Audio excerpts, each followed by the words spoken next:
9 years.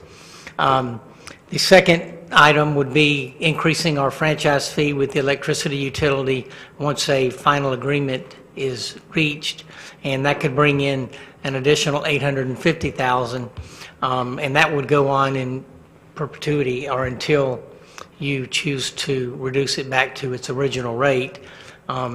And just remember that the half-cent sales tax that we talked about before, that will expire in 2028, assuming that the county doesn't propose to extend it. Another item that we've talked about, I know internally within the staff, is possibly looking at increasing some of the impact fees. That number would really be primarily based on whether they got increased or not, as well as how much new development came on board that would cause that funding source to be fulfilled. Another item is a public service tax. We don't currently charge it on any of our utilities. The tax could be up to a 10% tax, but the way that it's charged, it's based on energy prices from like 1976, and so it nets down to about a 6% increase. And that would be something new that we don't currently charge. Pro forma estimate, beginning in about 2025, we could probably siphon off about $700,000 a year to help with the funding, as well as the town center CRA beginning in about 2029, around $700,000, and that really is primarily based on how much property values hold in those two areas, and with the town center in particular, that currently owes the city a little over $2 million. So that's about the time period we would have all of that paid back, and those funds would be available for use at your desire. But remember, the harbor and the town center CRA funds can only be spent in those areas. Ms. Ramswell. Thank you. So my first comment is I would like to not see funding being taken from our CRAs, particularly the harbor or the town center CRA, because aren't they in debt? They've been struggling forever and are just starting to get their head above water, right? That's correct, but that funding, we're not talking about using that funding for approximately 9 to 10 more years. So that funding is not going to be, would not be available until that money is paid back to the city, which is around 2029. Oh, well, I would be opposed to that one. And just sort of reviewing the different options here, I'm all for the impact fees. I think that makes sense. It's just like we use impact fees to offset fire expenses and other things of that nature. Tell me about the public service tax that you've got here. It says 10% of net to 6%. 10% of what? 10% of your energy bill. And so the reason it's net to 6% is because that tax, based on legislation that's been passed at the state level, you can only charge the tax based on the energy prices that were in place, and I may be wrong about the year, but I think it's 1979, and that's what your actual tax is based on. So it's not a true 10% tax. It nets out to around 6% of your overall bill. And so you said energy. Clearly you don't mean electricity, because that's a separate line item. Well, it would be electricity. You could also charge it, I believe, on the Okaloosa gas bill also. Okay, because I see up here the first item listed is adding another 2% electricity franchise fee. The franchise fee is different from the public service tax. Those are two totally different taxes. Right, but that still comes back to our people's pocket, and I have to tell you, my electric bill is a nightmare, especially when I'm running my AC. No. So, in fact, I sat here or at home when I was going over this, and you know, it doesn't sound like when you talk about 2% to an electricity franchise fee, but you know, I'm thinking, okay, a $500 bill in the summer, that's, you know, if you look at 2% of that, that's what, $10, which doesn't sound like much, but when you're getting those bills and you're like, ooh, it's $4.96, and then you get one and it's $5.07, and I'm not kidding, my bills get that high in the summer because our house is older and we probably need more insulation and a new AC, but that's neither here nor there. The point being, I mean, even $10 makes a difference, so I worry about that, but it sounds feasible, even though that is going to be hard to swallow. I like the impact fees. I am against the harbor CRA funding. And I know, I mean, you guys think about how hard it was for us to raise millage, just a tiny iota. I think people are going to go ballistic if they're seeing all these new fees and taxes and surcharges and such. I'm not sure what the answer is, but those are my personal thoughts on a few of the items to consider. So I'll hop in. I think that the realistic trajectory of if we are going to successfully underground the city, it is going to be a 10 to 20-year process. And the only way that you can really practically guarantee that it'll get done so that you don't do half the project and then the winds of change occur, you change out people on this council, and budgets are always tight, and we just go, well, we'll tackle the next mile of undergrounding next year. Oh, we'll do it the next year, and then you just give up on the project because the funding is not earmarked to doing specifically undergrounding. And the only way any of this stuff can really get earmarked in perpetuity from a funding source is likely the franchise fee increase from 4% to 6%. If it is an increase, you have to earmark it so that it is available for future councils, and that money sits basically in an account that cannot be used for anything other than undergrounding. I sympathize with the 2% increase. I pay power bills too. We've got $10,000 power bills at our businesses, and that's $200. So there is a return on investment for everyone in this city when we go and we pick ourselves up by our own bootstraps and invest in our own infrastructure, which is what we are proposing to do, which is when the next Hurricane Michael comes through and hits us pretty good, we're going to be more nimble. We're going to have a system that's more reliable and gets turned back on sooner and faster than if it was to hit and we haven't undergrounded anything. So the way I see it, there is no cavalry but ourselves. We can't wait for somebody else to underground our system, make our city safer. There is a return on investment, but I think out of all of this list, it's going to end up having to be earmarked, and the only one that really can be earmarked in any meaningful form in perpetuity is going to be the franchise fee, and it has to be enshrined in the franchise agreement. So that's the likely primary source if we were going to pull it off. As far as I see it, there is money that can be thrown at certain segments. This is likely going to go down once we can get a cost per mile. We're going to have to figure out how many phases and sub-phases are we going to tackle at one time. There may be money that you simply can basically bond against, which is you put the franchise fees that you're going to collect over the next 10 years as collateral on a loan so you can get the money up front.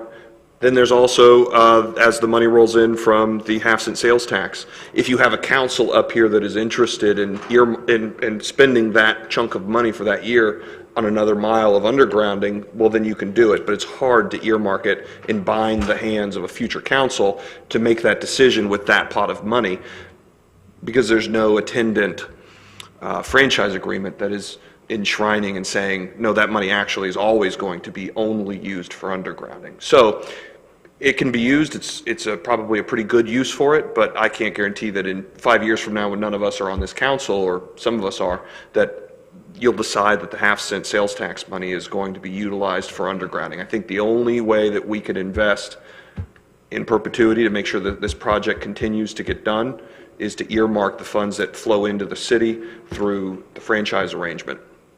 The impact fees, I somewhat disagree with the appropriateness of impact fees. While there could be some portion of it, I do believe that new development is required by law to underground their facilities to begin with, and then to tell new development that you've got to take on the excess burden for folks that haven't undergrounded. I don't know, philosophically maybe I have an objection to that. And as for a public service tax, I don't think that necessarily we need to get into the tax realm. And it probably would be the only other viable one, but at this time I think we could probably start incrementally biting the elephant with the franchise fee increase, which we have proposed in the last several volleys, we've been at this with Gulf Power for the last 2 years, and the franchise increase was included in one of the volleys, and there were other issues ultimately that decided the franchise was not going to be adopted by Gulf Power and by us, but it's been on the table for over 2 years now. So that's my feeling on it. We're going to continue negotiating with Gulf Power and attempting to find a way to really funnel some money in here. Long-term, TDC is also a viable source so long as we have good folks at the county and good folks on the TDC that represent the city, because it is an investment in infrastructure and tourism, and we're all going to benefit from that, visitors included, by having underground utilities. So there are ways and sources that are outside of this list, including Triumph, and I think all of them need to be pursued, but in the short term, I think the franchise fee may be the one that we end up having to go with, but it's not ripe for a decision at this very moment. Building on something you just said, one thing that occurred to me, and actually my husband brought it up when I was talking to him, was the folks that already have underground power in their neighborhoods or whatever might have an issue if we go the route of adding it to the electric bills. Well, why am I paying for somebody else? Just something to consider and for us to discuss, because I'm sure that question would come up with folks. Well, and their underground systems, ultimately, once you get to the border of their properties or their development, is fed by larger they're fed by larger above ground lines, which we would attempt to underground for their sake as well, because, it doesn't matter if you have underground utilities if the above ground that feeds your entire system goes down. So there's a counter argument to that as well, but I understand there's just going to be general apprehension to it. But if you can earmark it and guarantee that these funds will never be smeared around for other pet projects, that this is always going to be an investment in our future in the betterment of the city, I think you'll get much better buy-in. And not only that, just when we're talking about the first phase, undergrounding Highway 98, just when people see the aesthetics, not just the hardening, but just how it changes the community from the aesthetic standpoint, the community buy-in's a little bit better, because everybody's, and not only that, but the truth will be known, especially if we accomplish total undergrounding, everybody's property values goes up, everybody gets some of their investment back in many ways, not just the hardening, the underground part of it. Skip. The only thing that I would kind of throw into this mix is that, that's not the only elephant in the room. The other elephant in the room is we're trying to acquire beach access.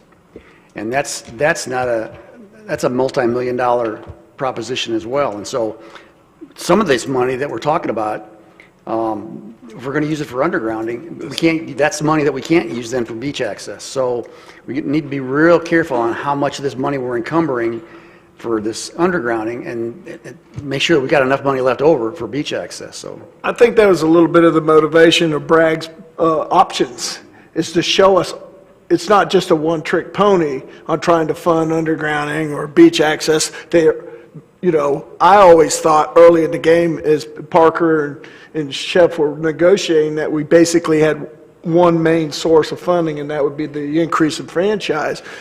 After Bragg's presentation, it shows us there's many ways to bite at the apple, and it's the pleasure of the council to decide how to do that. And then we can take in those issues of the beach initiative and some of the other projects. Stormwater runoff, instead of using that for undergrounding, we may actually have some stormwater issues we need to spend the money on. So, but that gives us, at least he gave us multiple options of not just for the undergrounding aspect, but just to kind of show us that there is monies available out there for us in a variety of ways. And I appreciate that, Mr. Farmer, because that was an education opportunity for myself. I learned something by all the different options. And the good news is the council we have those options are before us, and we get to talk about it and decide which one to implement. Any other discussion? Seeing none?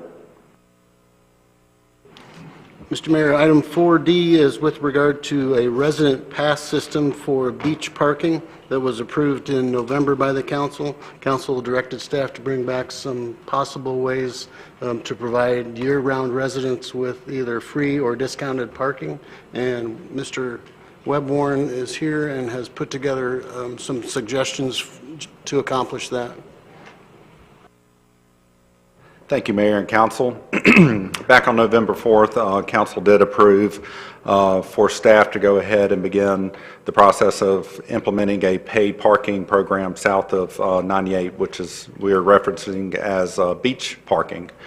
And during that process, Council did ask staff to research opportunities to provide a resident pass in some form or fashion, whether that was a discounted program or even potentially a free program. So this agenda item, as you go through it, provides a number of different options. And what staff is recommending after doing research with our paid parking vendor and is something similar to our Henderson Beach Pass program, where basically it would be sticker-based, and that the residents would be verified through the same similar system as our Henderson Beach Pass. And basically what that provides is our residents, our full-time residents, to be able to park in those paid parking areas at either a discounted rate or for free, depending on council's direction on this. So what staff is looking for from council at this point is direction on the resident program, whether it will be discounted or free, so that we can move forward and have this in place for March 1st. We do have a recommended motion with the two options that Mr. Warren described as either one, discounted rates, or two, free rates for full-time year-round residents. I'll make a motion. I move that the council adopt a resident beach parking pass program that allows for the free parking on Scenic 98 and Crystal Beach and Crystal Shore Drive and Holiday Isle, and have the program in place by March 1, 2020. I'll second that. I got a motion, I got a second. Mr. Morgan? Thank you. Yeah, I support the free parking for our residents, but I still hold to the idea that this is just insult to injury to our already very poor public beach conditions, and now we're going to be asking people to go to our very inadequate beach accesses and, you know, tourists to come down here to the beach and come to our inadequate beach accesses and pay $5. I think it's insulting. Mr. Braden? Did we get any input from the Crystal Beach residents on this at all? I'm sorry, I could not hear you. Could you say that again? Did we get any input from the homeowners in Crystal Beach about this? Not to my knowledge, emails, not specifically to Crystal Beach. Okay, thanks. Mr. Marler? Thank you, Mayor. I'm not happy with this at all. Basic reason being that the residents, permanent residents, should already have parking on their property. If they're talking about when they have a party or something like that, but I'm trying to figure out how that's going to work, because the whole point was to have the revenue coming in from the Crystal Beach parking area and Holiday Isle. And I know on Holiday Isle that if you live on there and are part of the association, you can get through there. There's other places to park. I can't support it just simply because it's actually being unfair to what we're trying to do with the short-term rentals. If we want the short-term rentals not to park, they need the extra parking spaces. I would expect that the residents that are permanent residents should already have adequate parking and shouldn't need to have a pass to park in our public lots. So I mean, that's just the way I feel about it. I think we're going to penalize the people that we're trying to get here for tourists, that are trying to do it right. And then I have a feeling that the system will be abused, and I personally believe that it'll be abused, and that's the way I feel about it. I think that a couple of speakers are kind of missing the point about this.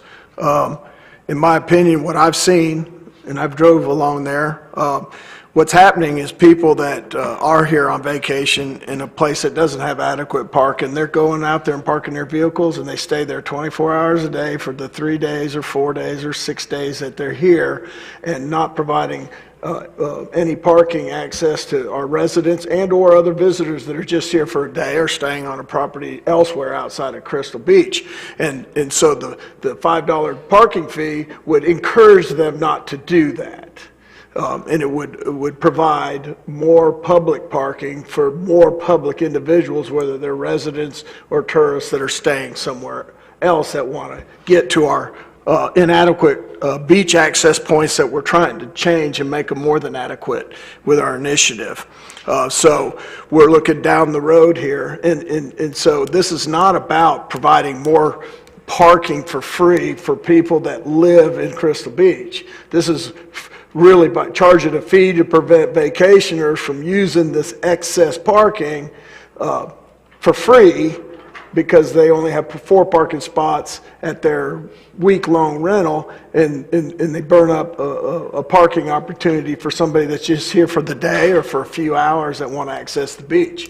We all know that James Lee Park fills up. Our state park is free for residents. It fills up. So this will do multiple things. It'll provide the city with income to try to look for more parking, provide more parking for our community. It can be applied to the improvements that are going to be needed for our beach accesses once we buy more beach. I mean, there's many reasons to do this, but the fee itself is really got multiple aspects to it. And I think that's the point that you missed, and I think that Mr. Morgan did the same thing.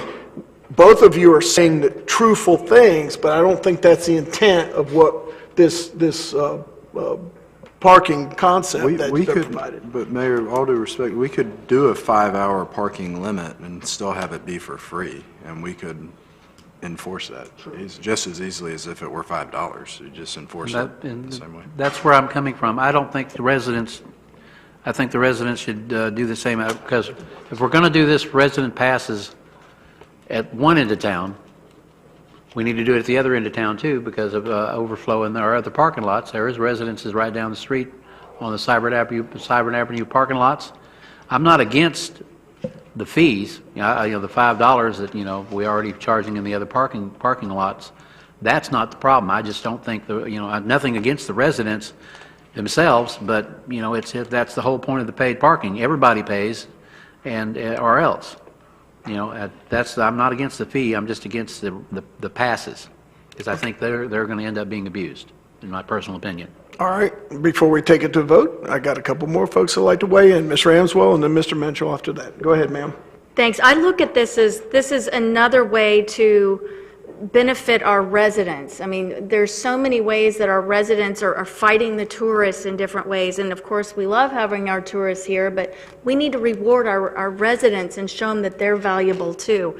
I mean, I like to go to the beach, but where am I going to find a parking space? Or if there is a space, should I pay to go to the parking space that y'all are already getting our taxes? And I mean, I know that's sounds like a little bit of an overkill, but the point being, I think we need to help our residents in any way we can, and this is one way we can do so.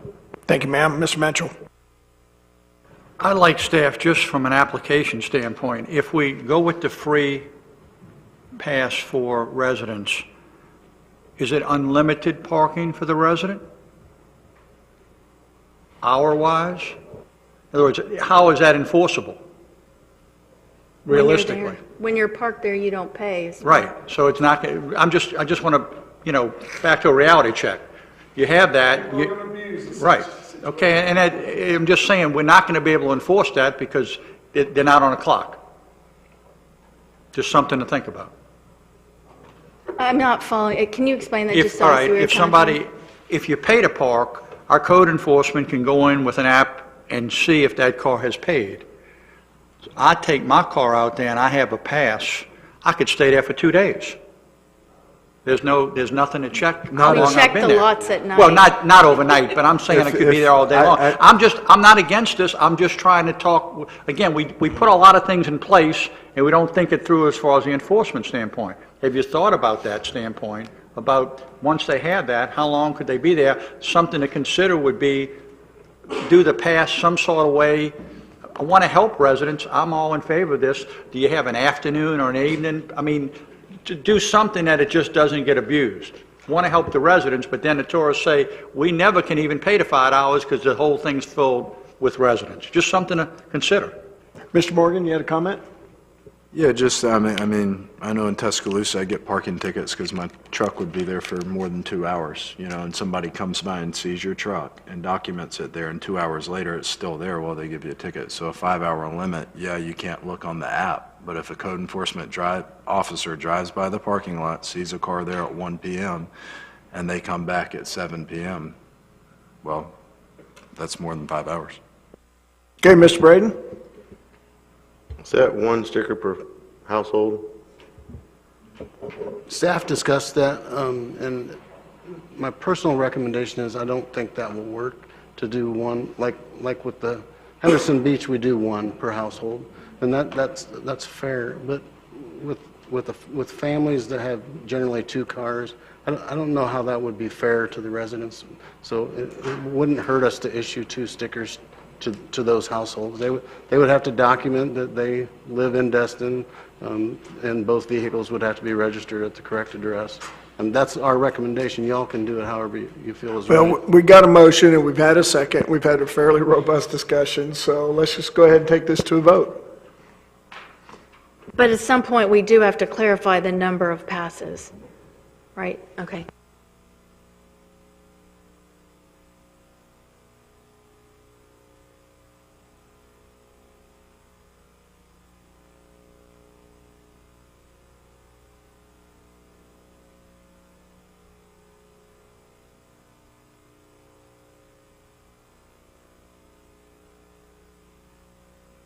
Ayes have it, so moved.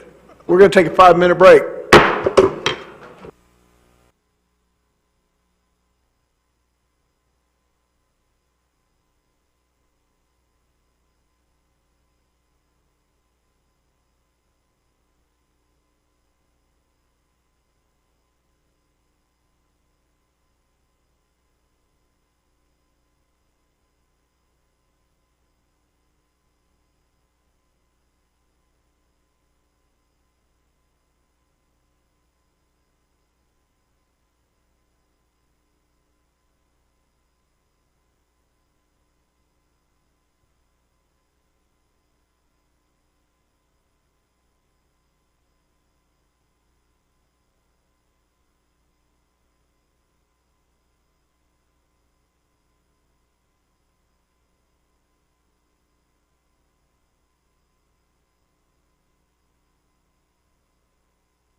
You and I are on the same side of the issue. How often does that happen? Very often, not very often. Hey, that's okay, man.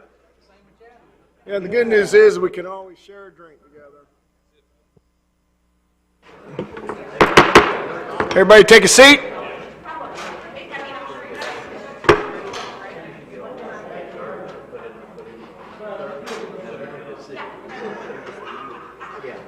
Well, you don't have to sit down. You can stand up.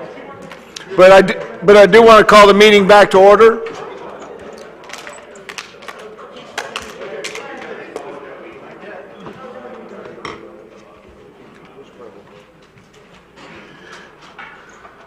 Ms. Ramswell?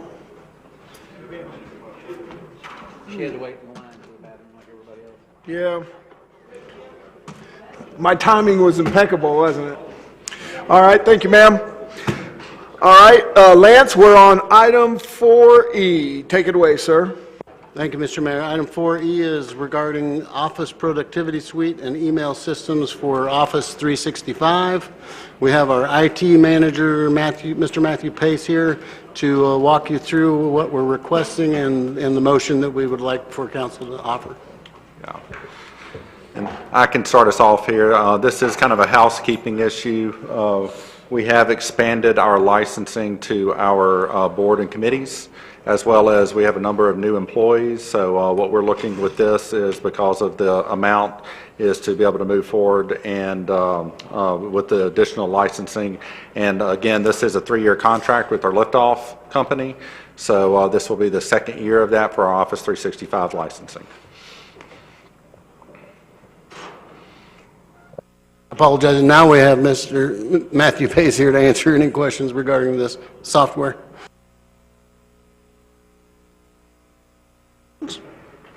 Seeing no questions. Oh, I do have a comment. Matt, how can we prevent being spammed all day long on our city email address? I promise you, I am trying my best. I get about 2,000 to 3,000 spam messages that you don't see, that I see every day. So I understand your frustration, but I will definitely be working really hard to get that taken care of. I have a strained right thumb from hitting unsubscribe, and they do not unsubscribe. That is a ruse. I have one comment request, if you would. There's been a couple of times, I'm not an IT person, Webb can certainly tell you that, okay? We've gotten like an alert message, like don't open this because it's harmful. I know that's happened just a couple of times, but we've gotten that alert message after the bad message came in, okay? So it's after the fact, so it serves no purpose. And I know this has only been a couple of times, but if something happens like that, my suggestion is to text us. Because, again, I didn't open it, but it was after the fact. And we've had that several times. And I know it's not that you're not working, you're working, but it's after the fact. So what can we, we have to have a better notification system on those rare occasions. Yes, and on emails similar to those are actually just phishing messages. They're not harmful to you. You can reply to them and not be harmed in any way. However, I can't see who actually receives the message other than who sends it to me. So what I'd like to do is always alert everybody, even if it's after the fact, to be on the lookout for future emails that are in that regard. So that's one of the reasons for that email that I send out.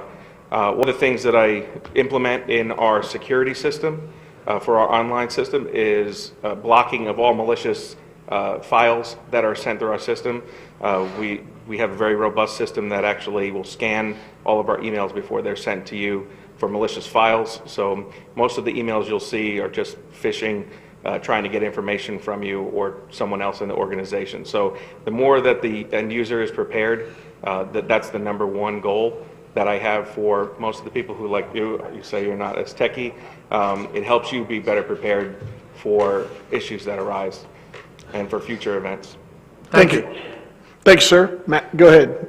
Lance. There is a recommended motion if someone from council would like to entertain that. I'll entertain a motion at this time.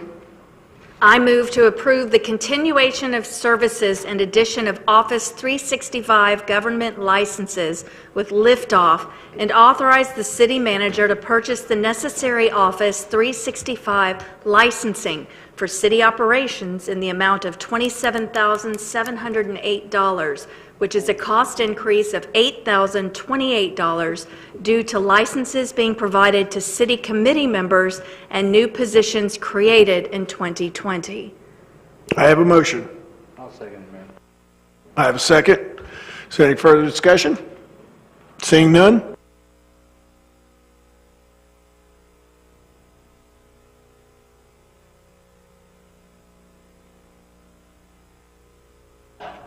Votes unanimous, so moved. Mr. Armstrong. Thank you, Mr. Mayor. Item 4F is regarding Verizon Wireless GSA supply authorization, and Mr. Warren is here to kick this item off. We are looking for a recommended motion. Again, this is kind of a housekeeping issue. We have a state contract with Verizon for all our mobile technology. We are expanding the number of units that we will, due to a number of new employees as well as some phones for council. We are expanding those numbers, and we need the authorization from council to move forward with that. The cost is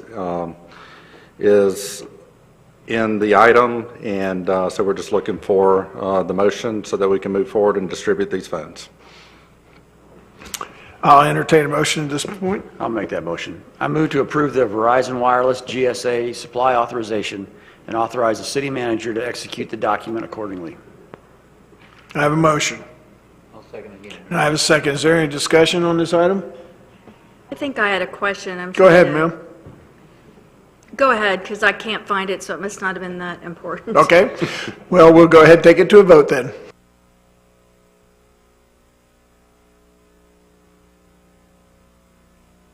Vote is unanimous, so moved. Mr. Johnson.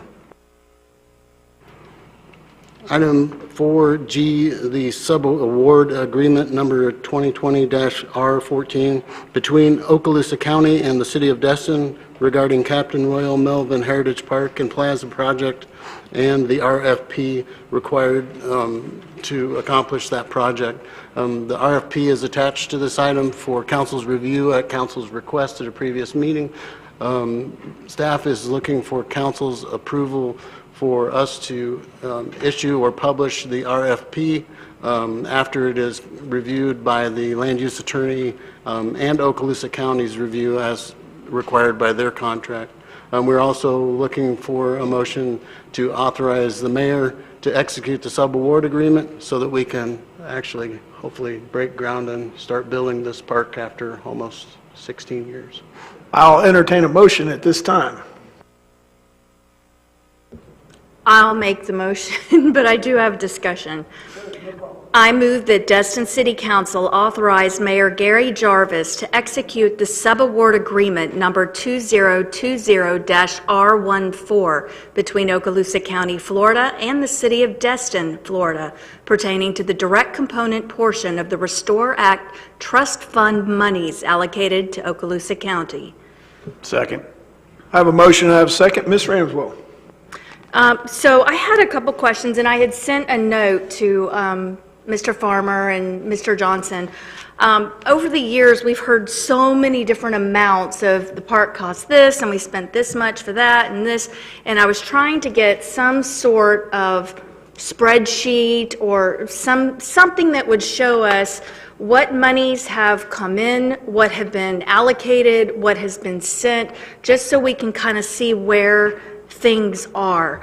Because something that I've noticed, and I have not seen really in anything that has come to us, is that several different properties through the years, as part of their NPPB or their NPEB, had monies donated to the city specifically for this project. Including one of them, for example, was $500,000 for the Point One project. So I'm just wondering where those particular funds, there are 3 of them that I have found, where those fit in to the expenditures and the income, et cetera.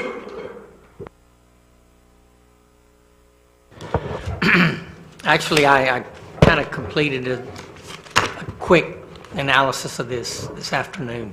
We spent about $4.6 million just on the land, and that was paid through about 2 or 3 different sources of funding. Part of it, a bond fund and some CRA funds and whatnot, but that is paid in full.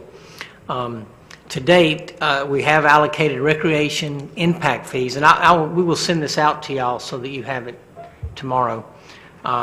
We sent out recreation impact fees of about $70,000, road impact fees of $125,000, CRA loan funds of $42,500, and then of course we have the grant of $1.216 million, as well as some NPEB funds of $46,000, for just about $1.5 million total allocated for the park's construction. Of that, we've spent about $210,000 on the engineering drawings and whatnot. So we have about just a little short of $1.3 million currently allocated for the construction of the park. So I know that there was 46,000 that came from Waterview Towers, and there was 46,800 that came from Grand Harbor. I heard you mention, I think, the 46 one. What about the 46.8? To be honest, I know of no funds that have been donated to the city for the specific purpose of building the park. Now, there may have been funds that have been donated to the city, There may be fees, NPEB fees, that have been paid to the city because of their construction of docks along the harbor, but that doesn't mean those funds are specifically to be used in the park. So, in this case, it was in all 3 of them, because it was done through the Board of Trustees, specifically earmarked for Heritage Park and Plaza. okay, well, I did not know that. And then the $500,000 one that came from Point One, I'm not sure if that got lost in the limbo, like the road and the bathrooms they were supposed to build, or do you know anything about that $500,000 that was supposed to be for the park as well as the boardwalk, and it was done 1/19/2011? Was that actually paid to the city, or was That's that? what I'm asking you. I don't know. No, I don't believe that money, I don't think Point One ever went vertical, correct? Well, they didn't, and see, that's the thing, is I don't know whether they pay it as soon as they're approved, and I don't know the process, but I do know that those were supposedly, or definitely earmarked for this project. That may be earmarked in their agreement with the city as they move forward to a CO, but I don't think those funds were ever provided to the city. Maybe that's something we should check on. Who would is that something I would discuss with the land use attorney, or I'm not sure who the proper... We can discuss it. Okay, because that was earmarked, and that's, again, I'm not trying to be piddly here, but with all the money coming back and forth, it's kind of hard to keep track of what's gone where, and particularly when we've had so many changes. And I know in 2013, they actually had to reduce what they were going to do because they thought we weren't ever going to build it. And we know we kind of came back from that. But I did want to, I'm very interested in seeing what you've put together so we can kind of look at it and see where everything's gone and things that maybe we should have, make sure we obtain if we have not already. And those 2 other NPEB funding, if I could, maybe after the meeting, I can get those from you so I can kind of follow up on that with you.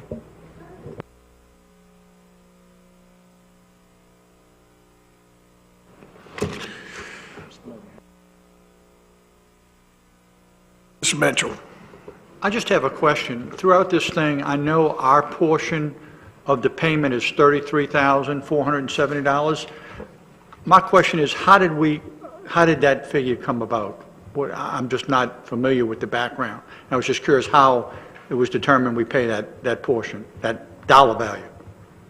When you say our portion of what? Under Article 2, the county, it talks about the amount of money that's going to be spent, and that the sub, which is us, is going to put in the money $33,000. Oh, is that the 12.5%? Because normally when you get federal funding, they'll pay 75%, the county will pay 12.5%, and we'll pay 12.5%. Okay, that, I was just trying to understand the formula. Yeah, Thank you.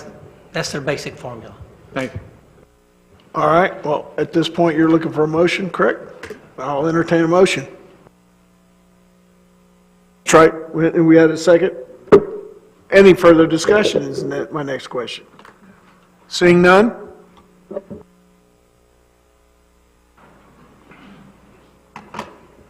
Vote is unanimous, so moved. A follow-up motion on that item, Mr. Mayor, was with regards to the RFP going out, the council's approval for me to send that out.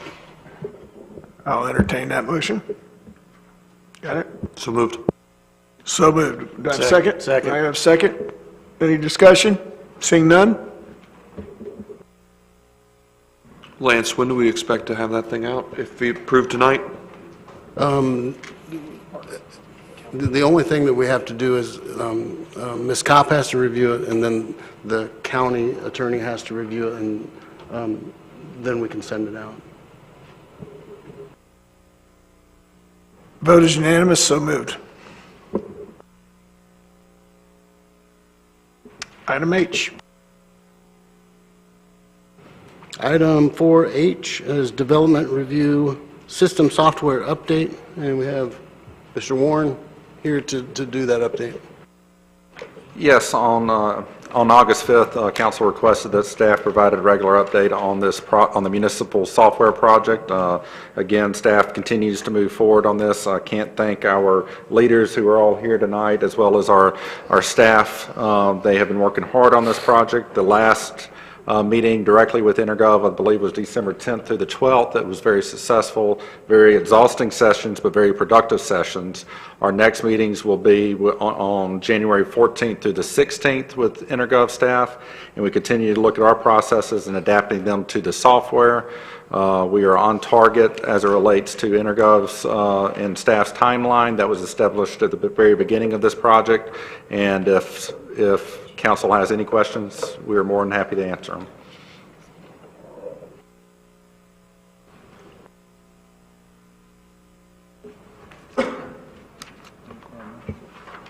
Item 4I is a request for direction from the council on amendments to the short-term rental ordinance. Council had requested that staff bring back the STR task force recommendations in a more friendly, user-friendly list. Staff has bulleted those items 1 through 9 and is looking for a motion to approve all or some or none of those recommendations.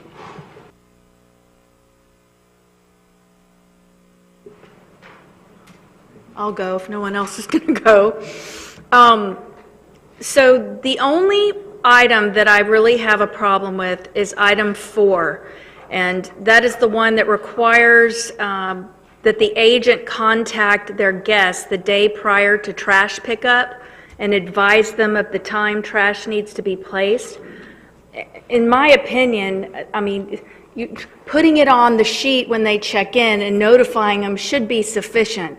And if that doesn't work, well, the onus is then on the owner or the rental agent to go make it right and do it themselves if they have to. But to tell someone they got to pick up the phone and call or email or go to the house, that to me is just an extra step that personally I don't think that we need to ask them to go to.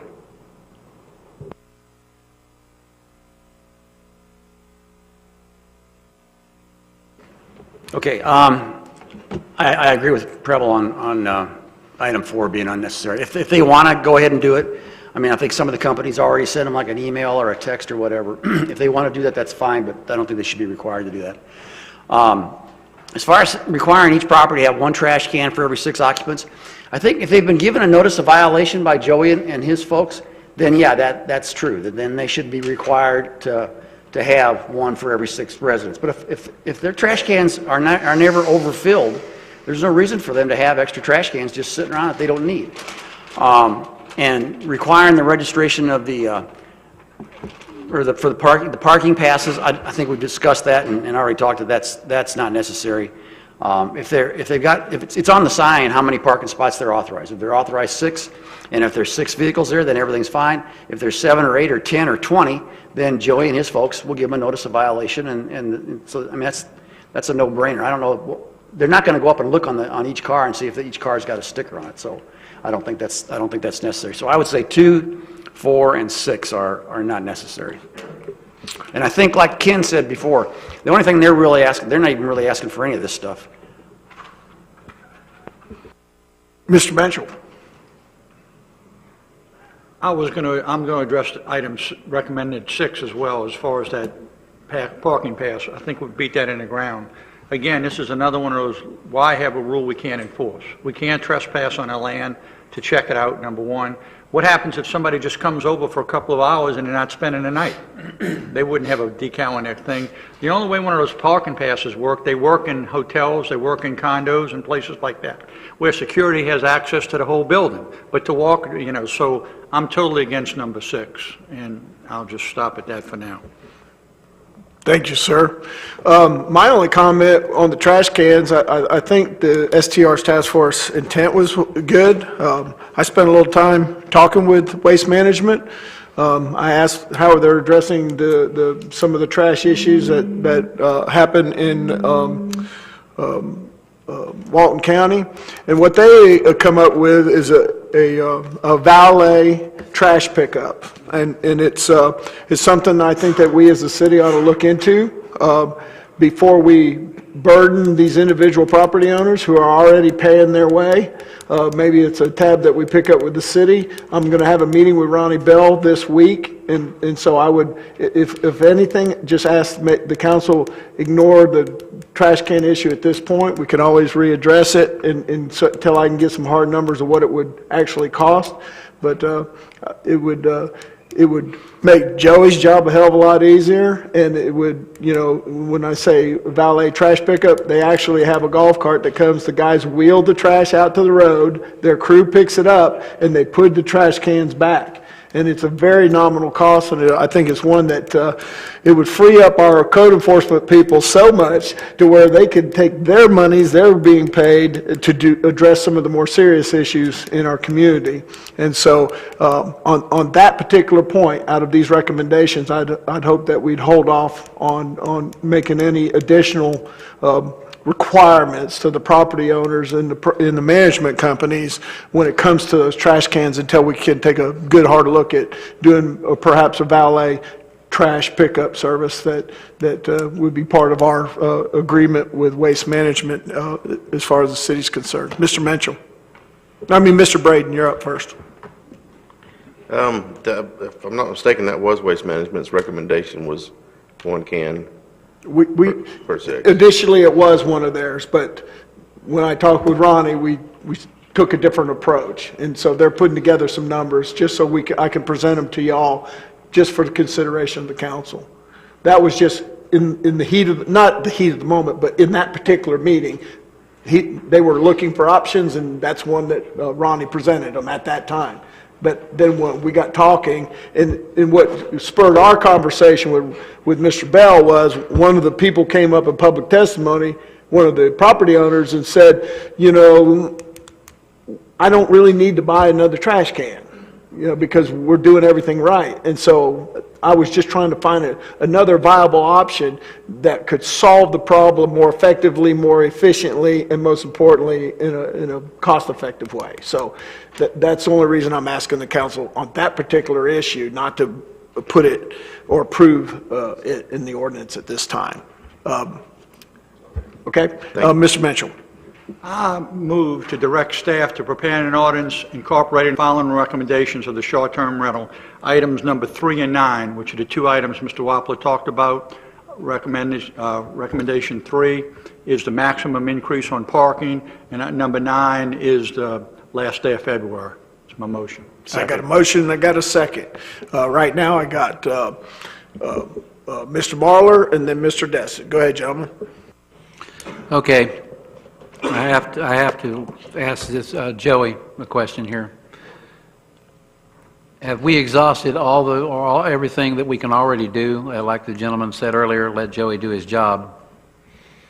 without having to approve any of these extra things until we see if we've got everything we can already do. I can tell you that we're just getting ready to hire your evening shift. I believe that you're going to see a difference with a new process that I put in place for my officers to go out there with a new citation issuing. And with your evening shift, we're going to be able to educate them faster.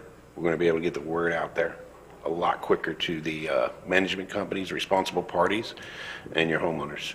Because we're going to be going towards the homeowners, not so much the management. Okay, one further thing. When the livery stuff come up earlier, we're making it I think a lot of what we're doing here is we're actually making it impossible to have a good tourist industry. I realize we have parking issues. I'll be bringing that up later. I realize we've got a lot of different issues out there, but that short-term rentals is part of our bed tax, the bed tax that we keep tapping for other things. And so it's going to turn around eventually where nobody's going to want to come to Destin because, you know, we're too restrictive. I mean, how restrictive, how much government do we need to be involved in over here? You know, that's our main problem right now. Thank you, Mayor. So, Steve, thank you for making that motion. I tend to echo the sentiments that that Mr. Overdyer and Mr. Wampler expressed. So, I'll go ahead. I'll support that motion tonight for 3 and 9. All right, we've had a motion, we have a second, we've had discussion. Is there anyone else want to add anything? I'd like to hear, I know we've got several members of the task force here, and if they can shed any light on some of the trash situation or anything else you feel might be pertinent for us to know. Mayor, so the motion is only just to approve 3 and 9, just two items out of the 9. Thank you, Mr. Mitchell. That was the motion I was hoping you'd make, and I was hoping that the council approved. The only thing I'd add to your discussion on the trash is, for the mayor's benefit, there's a number of companies that already use a valet service for trash already.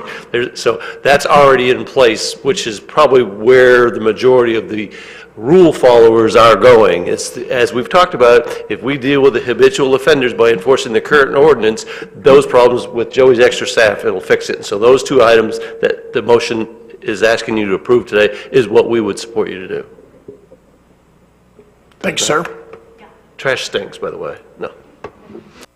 All right, we'll take it to vote.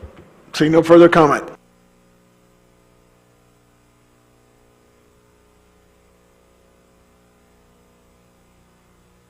I know, I'm just looking at these other ones that we're not including.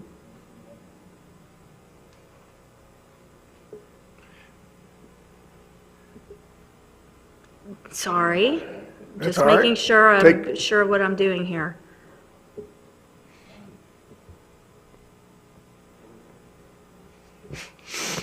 You making fun of me again down there? Hey, at least I'm not doing that music that na na na na. Eyes have it, so moved. Item 4J is the regular update on the Airport Road Guardrail project, and we have Mr. Burgess here to give us that update. Thank you, Mr. City Manager, Mr. Mayor, Council. This evening, the update for Airport Road includes basically 2 items. It's a reiteration of an email I received from Michael Lewis, FDOT's District 3 safety engineer, about their timeline for design and construction for the high-friction surface treatment and other improvements for the Airport Road curve. And in addition, just to let you all know that we're going to be meeting with Volkert Wednesday morning to discuss the guardrail design as well as another project.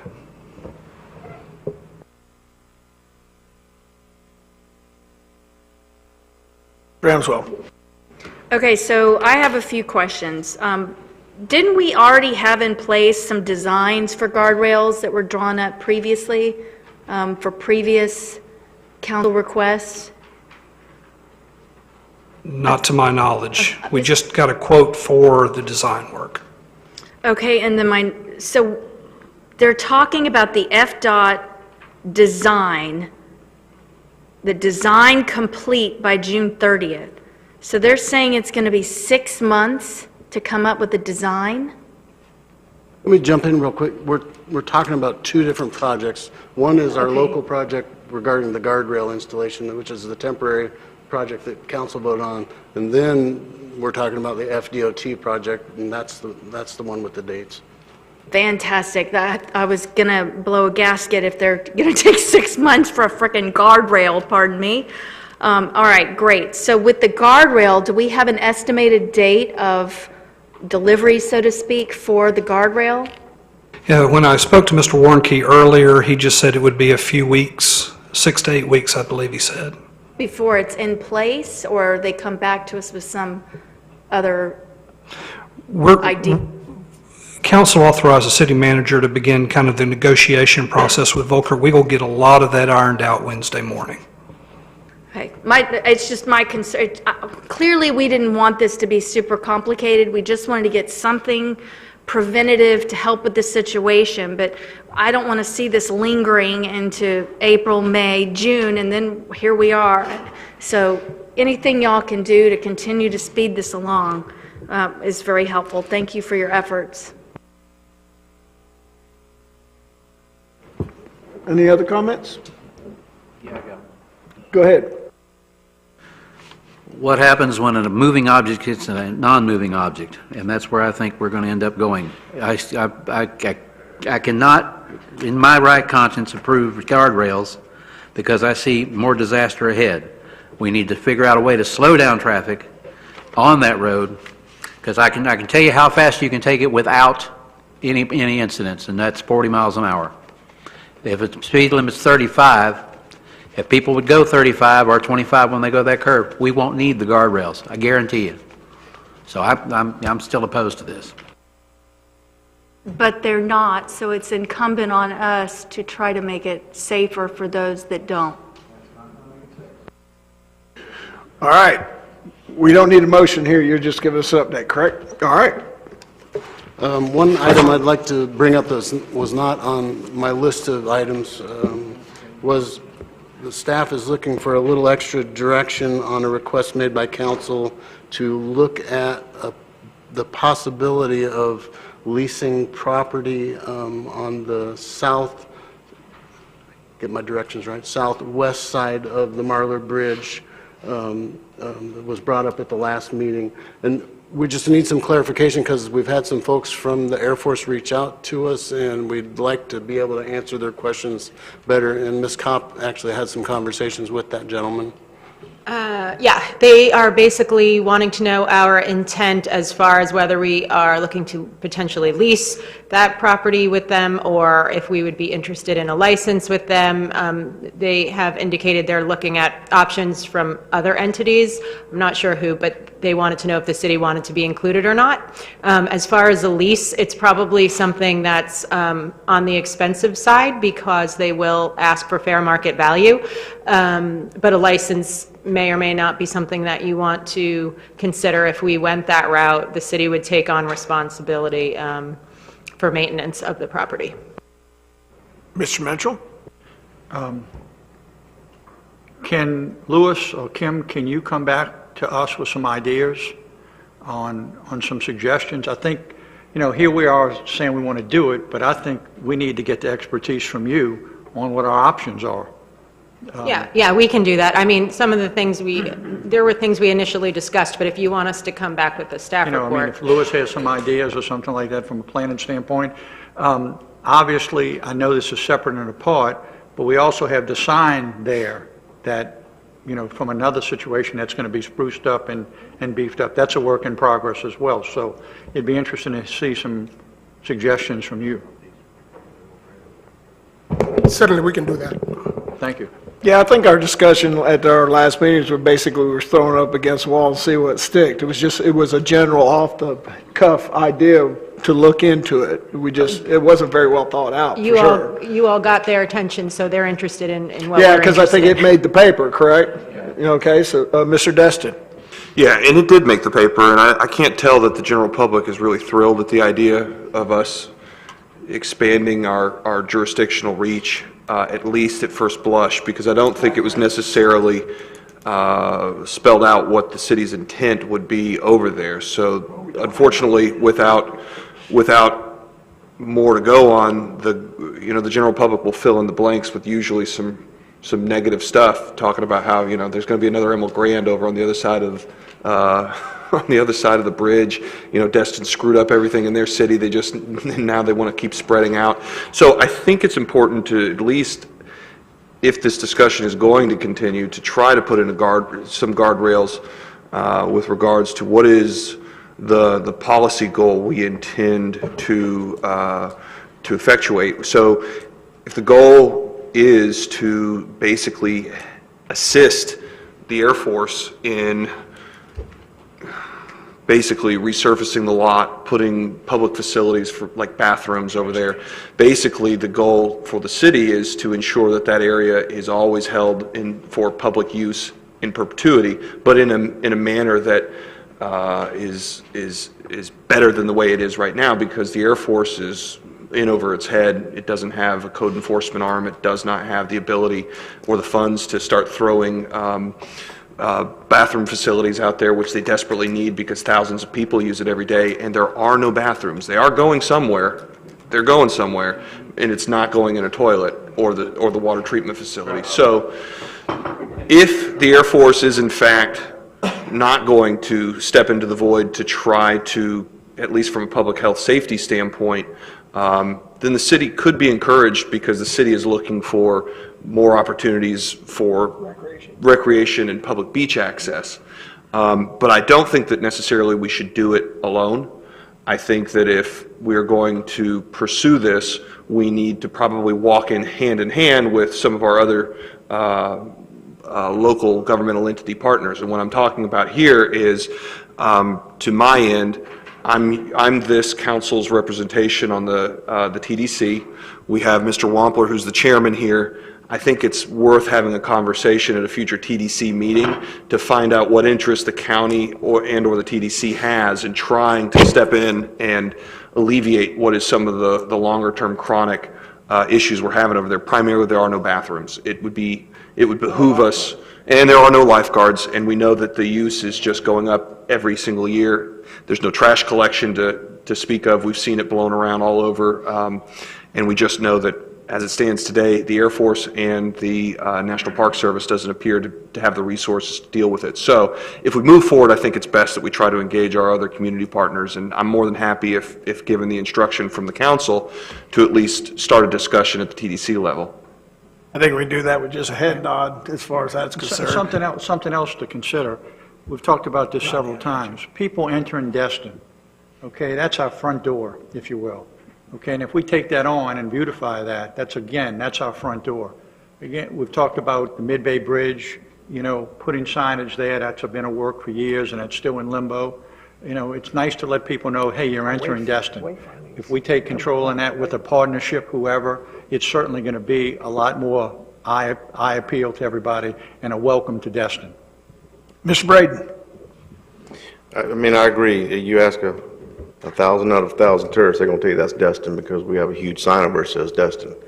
And it was frightening to me when I took my family over there this past summer, and I don't know how many needles we come across, from drug use over there. So that was when I brought it up at the last council meeting, that was my intention, was try to get it, and like Parker said, put some bathrooms over and clean it up and maintain it, and that's our front door, and make it proud for everybody. And I agree that, let's reach out and see if we can't get some help with it, whether it be lease it, if it's expensive, or how, Well, I think that's what you guys were looking for, and through the discussions here, you should have a clear idea of the intent of that comment that Mr. Braden made at our last meeting. Yes, thank you for the clarity. Okay, guys, go ahead. I just have a few announcements. Number one is in an effort to improve communications, which is on the City of Destin strategic plan chart. Staff is going to cease sending out the Friday weekly report that you're used to seeing, and instead send out a weekly task tracking update form, which should be tracking the requests that were coming specifically from council and the status. They may not be done, but we're going to tell you where we're at with them. So that's an attempt on our part to keep you up to date on where we're at, whether it's good or not. We're going to tell you where we're at, so you know exactly where we're at in the process. And to replace the weekly report that we have been doing for years and years, we're going to switch that over to a monthly report, which I think is going to be a much better use of staff's time. Each department then will have basically their own chapter to fill in on that report. It should be a little bit more substantial than what you're used to seeing in a weekly report, and more meaningful. And plus, those chapters can be pulled out and distributed for individual departmental use, such as the Community Development Department. And I know theirs will probably be the largest chapter in that report, for sure. So that's our plan in the 2020 going forward, to try to address one of the items on the strategic plan.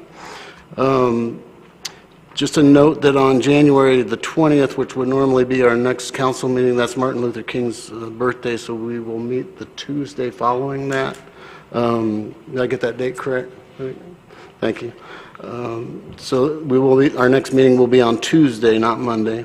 And then on January 30th, we have scheduled social media and public records training for both council and members of the public that would like to attend. That will be held at City Hall, and we do ask that members of the public that would like to participate RSVP to Catherine so that we can get a count, because we do have limited space in that room available. And that is all I have tonight, sir. All right, thank you very much. We're going to move on. There's no public hearings tonight, so we're going to move on to item 6, consent agenda. We pulled item C for discussion, so I'll entertain a motion for approval of A, B, and D. Mayor, I'll make that motion. I'll second. To approve A, B, and D. Okay, I've got a motion. I have a second. Is there any discussion on that? Seeing none?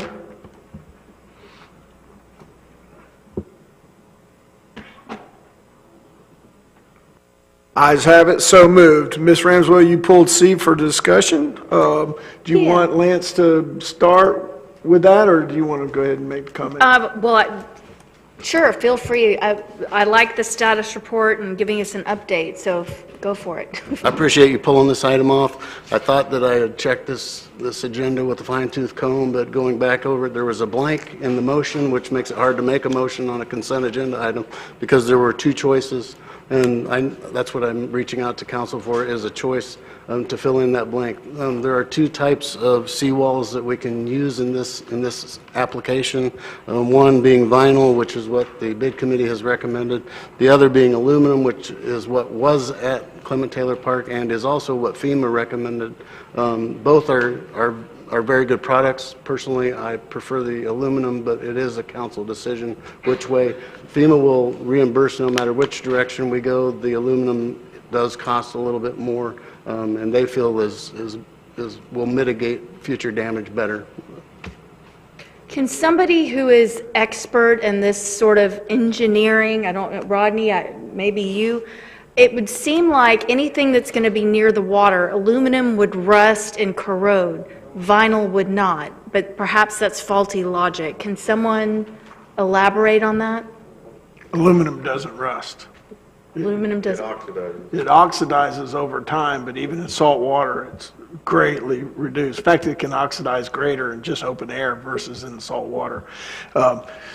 We have airplane wrecks that we fish that are World War I and World War II airplane wrecks, and when you dive them, they're still pretty intact the day that they crashed. So that's why the aluminum is a superior product strength-wise over the vinyl. The vinyl may have a little bit longer overall shelf life, but we're putting them there to kind of hold back the waves and the storm. So. What about, and I think of metal, aluminum, if you will, and I think of people being able to get sliced by it and not by vinyl. Is any part of it going to be exposed?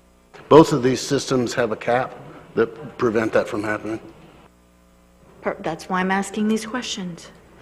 So those are my only questions in regard to the actual seawall. I have some additional questions about the park in general, so I can hold off on that if we want to go ahead and do some sort of motion on that. What is the price difference?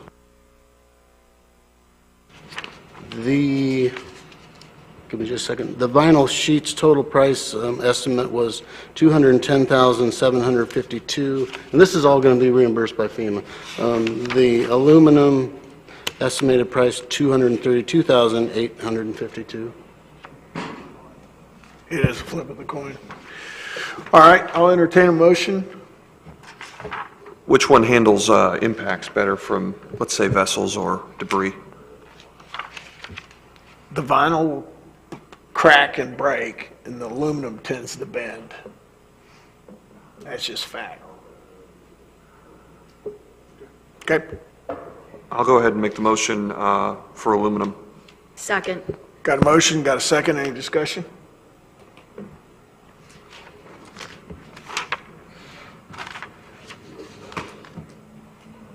Ayes have it, so moved.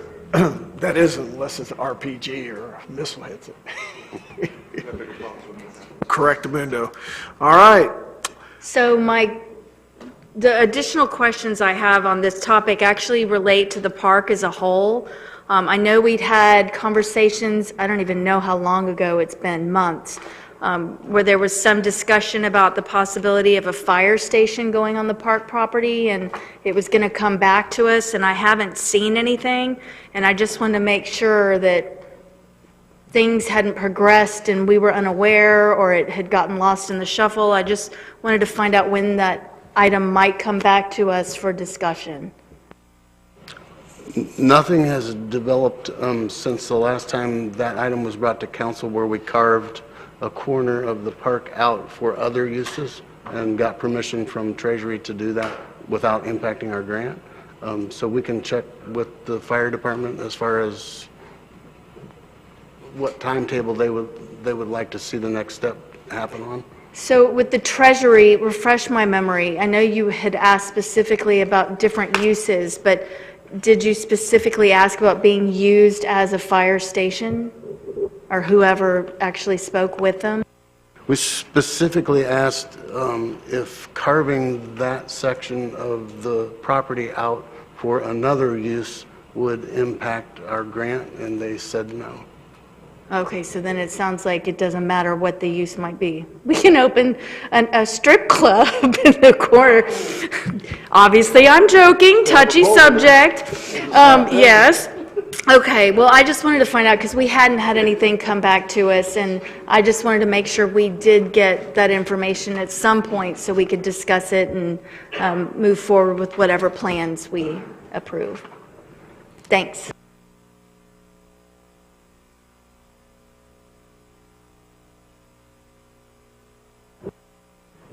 Probably you, the Mayor Pro Tem, you can move the meeting forward if you want. Can move the meeting forward. Okay, so moving forward then, comments, presentation, oh no, we don't. Yeah, we do. Comments, presentations from Mayor, Council, Land Use, and City Attorney. Councilman Braden, you're up.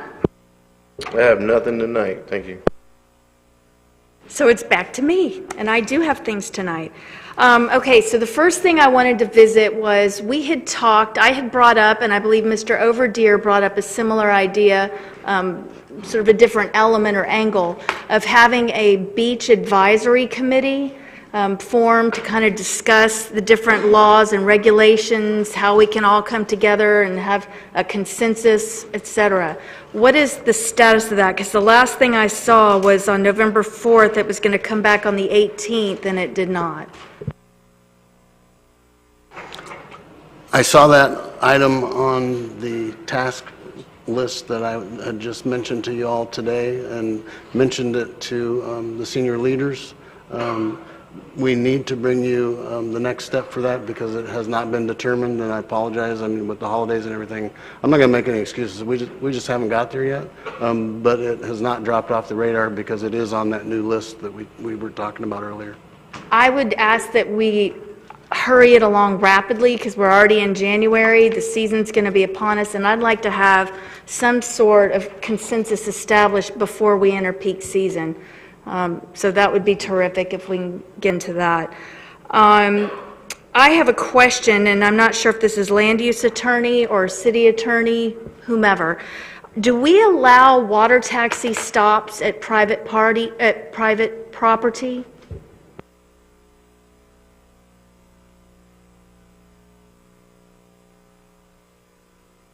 Can we essentially put them anywhere we want and it's not a problem?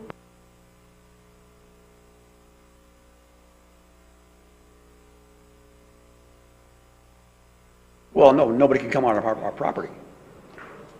Are you asking about private taxis on private property? No, just if a private property owner had a sign out in the front that said water taxi stop. No, they'll have to come to the city to get permit to doing that. Have a water taxi stop over at Noriega Point, right where we're getting ready to put the road? I'm not aware of that, no. Where? There's a sign there that I found today when I was looking through DEP permits. Mr. Warren, I actually emailed you that sign. I don't know if it's somewhere where it could go up on the screen, but I was just concerned because I wasn't aware that we would allow like a business sign for a water taxi on private property, and I didn't know that we had one personally. So Yeah, we will have code compliance look into that. wherever this location is on the point, and it's right, that sign on that pole says water taxi, and it's got a phone number on it. It's 2 years. Apparently, it's been there 2 years. So, I just noticed it. You'll see the date in the corner. It was part of a permit package that I came across. So, if that's something y'all can look into, Yeah, certainly will do. okay. Status of audit. I actually spoke with Mr. Bauman on the phone about that, so I'll skip over that. My last question today, before I get to actually the important business, is Sterling Shores access. There was an issue about a year ago where we discovered that that access had been closed by that property owner, and it was not supposed to be. And it was, I believe Steve Schmidt at the time was going to work with them to get it reopened. I don't recall the outcome of that. Does anyone know? There was some correspondence between the city attorneys and Mr. Matthews' law firm, who represented the private property owner. And we can probably talk about it further after the meeting if you'd like, but there's been no real movement on it since those correspondence. But that is a CityofDestin deeded beach access point. Yes. And they've closed it. Well, it's not a deeded access point. It's a little more complicated than that. There's some plat issues involved that we can talk about. Okay, we can talk about it, and then I might You request can bring to it have up it on again an if you would agenda like. in the future. Yes, if you would like to. Okay, and then the important business of the evening is the nomination or the requested nomination of Mr. Matthew Sweetser for an appointment to the Town Center CRA Advisory Committee, and Mr. Sweetser is here today. Second. Got a motion, got a second? Mr. Destin? Mr. Sweetser has done a great job on the Parks and Rec Committee, and he's from a very old Destin family, the Maltesos. I'm proud to support this one. Got it. Seeing no further discussion, let's vote on that. That's what happens when you volunteer. Welcome So moved. aboard. And with that, I have nothing further this evening. Thank you. Thank you, ma'am. Well, Mr. Mitchell. Well, I hope everybody had a happy new year. You know, Tuffy Dixon sat in this seat, and his crusade was derelict vessels. And I guess my crusade is contracts and issues with that. At the last council meeting, I asked the city manager how much money approximately that we were owed in an APT contract. And his answer was $1,500, approximately $1,500. Well, It was less, I said it was less than 15. okay, less than 15. That's what I Okay. was told. Okay, my mistake, less than 15. I took, as you all know, on October 31st, Mr. Pete and Paul sent an email to Mr. Burgess acknowledging several deficiencies and discussing different things, and it included a chart. The chart had blue letters, blue labels, and yellow labels. The blue were items that hadn't been done this year that we still had time, last year, 2019. And the yellow were items that Mr. Pete and Paul had identified that had not been done. So, and that we had paid for. So I took a simple charge sheet, what we pay per item. It's kind of an à la carte thing. For example, security monitoring and all. And just, I could only identify cost in four of the seven lines on the chart. And that totals $3,340. Okay, that's per the city's own paperwork. Okay, so it's certainly more than $1,500. This is based on our own paperwork. That's number one. I'm going to stop for just a second because I'm going to ask our city attorney. I had a meeting with the city attorney prior to this to discuss the audit, which I'm going to discuss more about that in a minute. He brought up the fact, and I'll let him speak, but he said that he's got some, first of all, it's been 7 weeks tonight that we voted to start an audit. It's been 7 weeks. The city attorney mentioned to me that several council members were concerned about this becoming a personnel issue and other things, and I'll let Kyle take it, and then I'll pick it up from there. Please. Yes, one of the issues that I am requesting clarification on from council tonight is whether, within the scope of the motion, personnel investigations were also contemplated.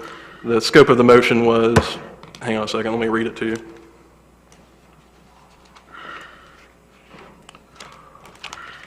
City Council instructed the city attorney and city land use attorney to investigate the city's continuing service contracts for any irregularities, clarify the APT contract, and seek out a third-party auditor to conduct a forensic audit of the continuing services contracts. There has been some questions that have arisen regarding certain personnel that may not be here at the city any longer, and I'm not sure whether the scope of what I was directed to do includes the investigation of those matters, or whether I am simply supposed to stick to an investigation and analysis of these contracts and present that written report to council, and then await further instruction from council based on the findings that are presented in that report. Okay, moving forward, and then we'll certainly address that. I find it appalling that for over 90 days, the city of Destin has known that we're owed money and we haven't asked for that money. Have we not, have we asked, let me just say it another way. Have we asked for the money back from APT? I don't know that APT has overcharged us yet. If I had that information, I would have absolutely asked for it back. Okay.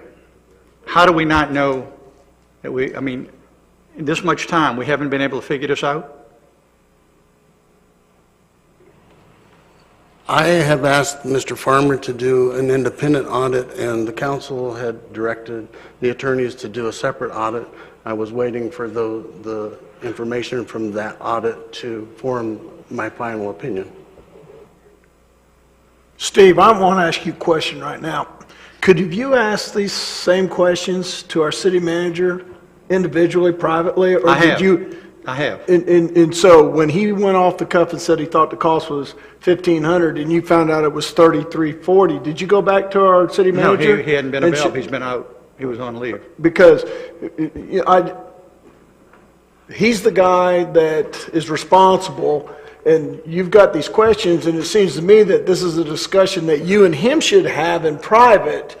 And then if you don't get the acceptable answer, then maybe you do it publicly here. I don't know if you're trying to embarrass him or our staff or make the city look bad. I'm not trying to embarrass anybody. Because it seems like these are questions that are legitimate, totally legitimate, what you're asking and doing and what is your crusade at this point.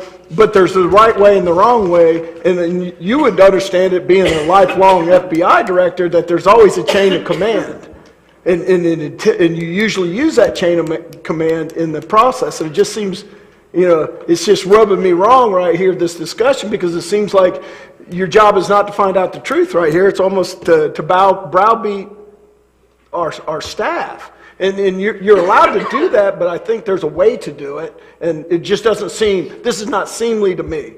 And I'm just going to step in the gap here and just tell you that I just don't think you're legitimate in what you're searching for, because you're trying to find out if we've been violated or we've been there's fraud involved or intent or malicious malfeasance and or just plain dereliction of duty, and that's fine.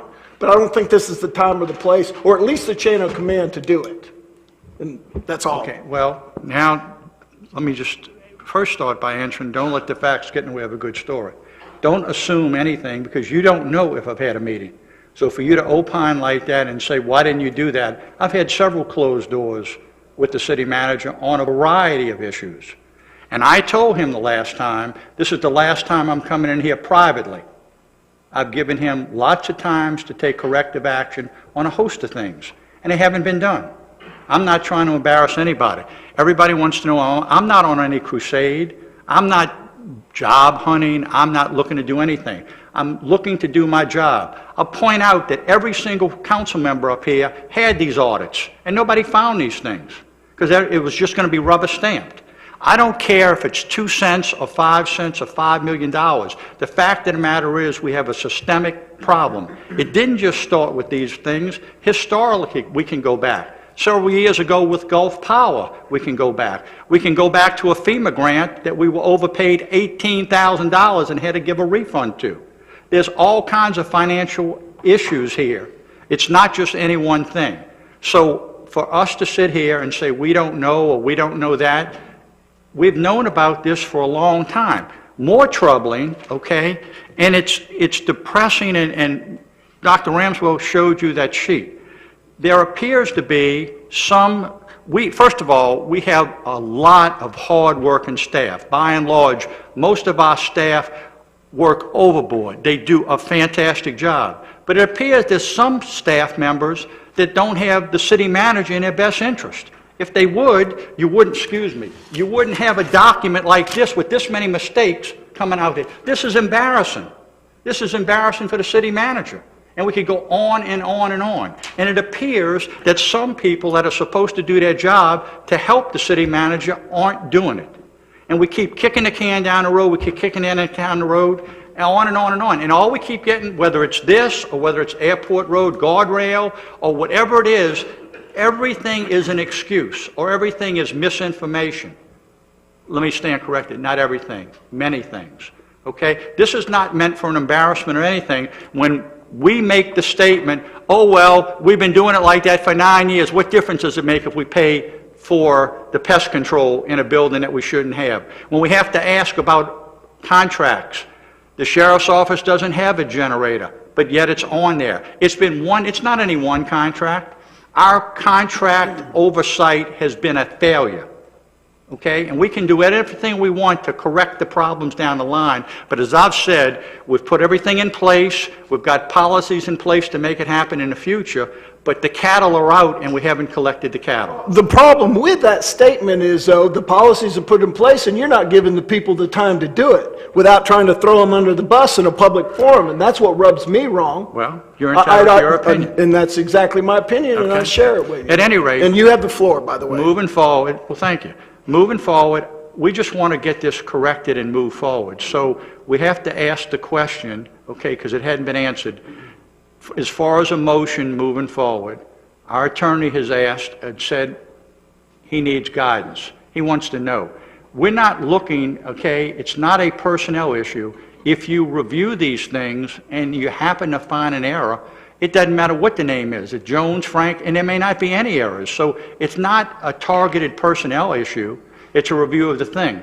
The last comment that the attorney and I had, Mayor, for your information, when you review just the contracts without any knowledge, you wouldn't know what you're looking at to be true. As an example, if you're looking at a contract for the generator company and we're supposed to have the contract says 8 generators and only 6 of them are working, on paper it would look right, but without that knowledge that the other 2 aren't working, you wouldn't know. So there's just different methodologies here that have to be identified, and we still have to answer what the attorney's questions are.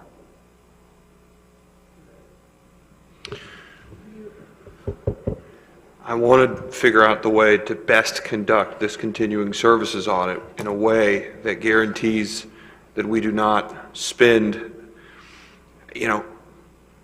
is there, and I'm working with you, Steve, here, what's the best way? Because I do hear your point. What you're saying is, if it means going and counting generators or counting copying machines or figuring out what we've got versus what they're billing us for. These guys bill at $150, $200 an hour, so there's got to be a more economic way to conduct this audit in conjunction with staff to be able to root out exactly what we've got and what we don't. And I'm with you, but how do we pull it off? Didn't you suggest if we went to Representative Ponder and he requested an audit? Yes. That it's free to the city and it's thorough? Correct. I don't have a problem with that. I mean, we don't have anything to hide. I don't have anything to hide. And the other thing is here, there's more good than bad. Everything in these contracts isn't wrong, and everybody hasn't done anything wrong. We don't know what we don't know, and it has to be reviewed. Unfortunately, tonight is 7 weeks into this, and we're basically no further along than we were. The lawyers have the contracts, and that's as far as it's going. Okay? So, Does it look bad to ask for an audit? I would think it would look Absolutely. good on us. We will lose people that do not want their reputation over 20 or 30 years as professionals in the service. They're not going to stay around for a state audit because it appears that they're part of the problem, and some of these people have only been working for us for 6 months. You're talking about staff members? I'm talking about department heads and staff members. But I don't understand why. I'm just telling you that say you got a special a department head that just came online here, is doing a tremendous job. He's been in the industry for 20 years. He's not going to ruin his reputation by being privy to a state-called audit on something that has nothing to do with him, but he's the boss of that department that's having a state audit. That's the whole purpose and point of having our city attorney in auditing ourselves.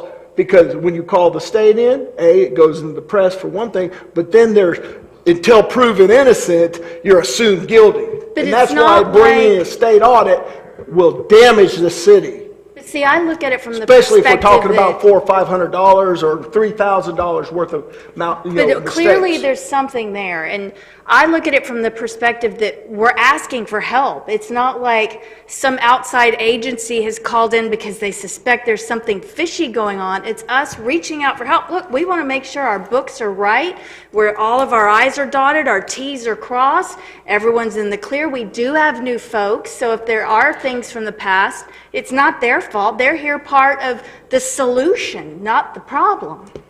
Am I wrong? There's one other thing to keep in mind. The purpose of any investigation is to prove or disprove an allegation. Just because somebody's under investigation doesn't mean they're guilty of a thing.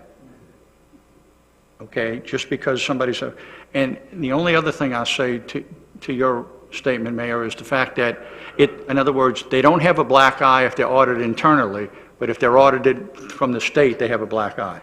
Well, I mean, some of our departments get audited annually by third-party audits on our financial. I'm assuming our departments take internal audits all the time. What you've found is a few things that weren't done, whether either by malicious intent and or just lack of doing their job. Quality control. Exactly right. That may well be into the thousands of dollars, but I doubt seriously if it warrants a state attorney's special audit, unless you think there's $10, $15, $20, $30,000 or some subverted plan to undermine the city, just blatant fraud, somebody that's been, trying to profit from the contracts. You don't bring a state auditor general into a city to do an audit unless you got more than just smoke. You have a blazing fire. That's my opinion, but that's a reality professionally for our staff. We've basically purged our city government staff members. We have a few that have been here for more than 3 years. And everything, we've been on a positive growth and positive changes. Our city manager and their department heads are reviewing these policies. You've brought up issues. They've come up and tried to answer some of your things. Maybe not as fast as you would like, Steve, but I'm not too sure if we want to make a move by calling in a third-party audit that may cost us some of our key people. And I have a gut feeling, I know that if I've been doing a job and doing it well, I got hired by this city, and somebody's going to call in a auditor general audit to audit my department, I'm not sticking around for that. I'd like to hear, and I don't want to put you on the spot, Lance, but you are the city manager, you know your staff. Do you feel that asking for an audit from the state would look negatively if we're asking for it? I mean, do you tend to lean more towards Gary's position or more towards where I'm coming from? And I don't care either way. I really want to know what our staff and city manager think.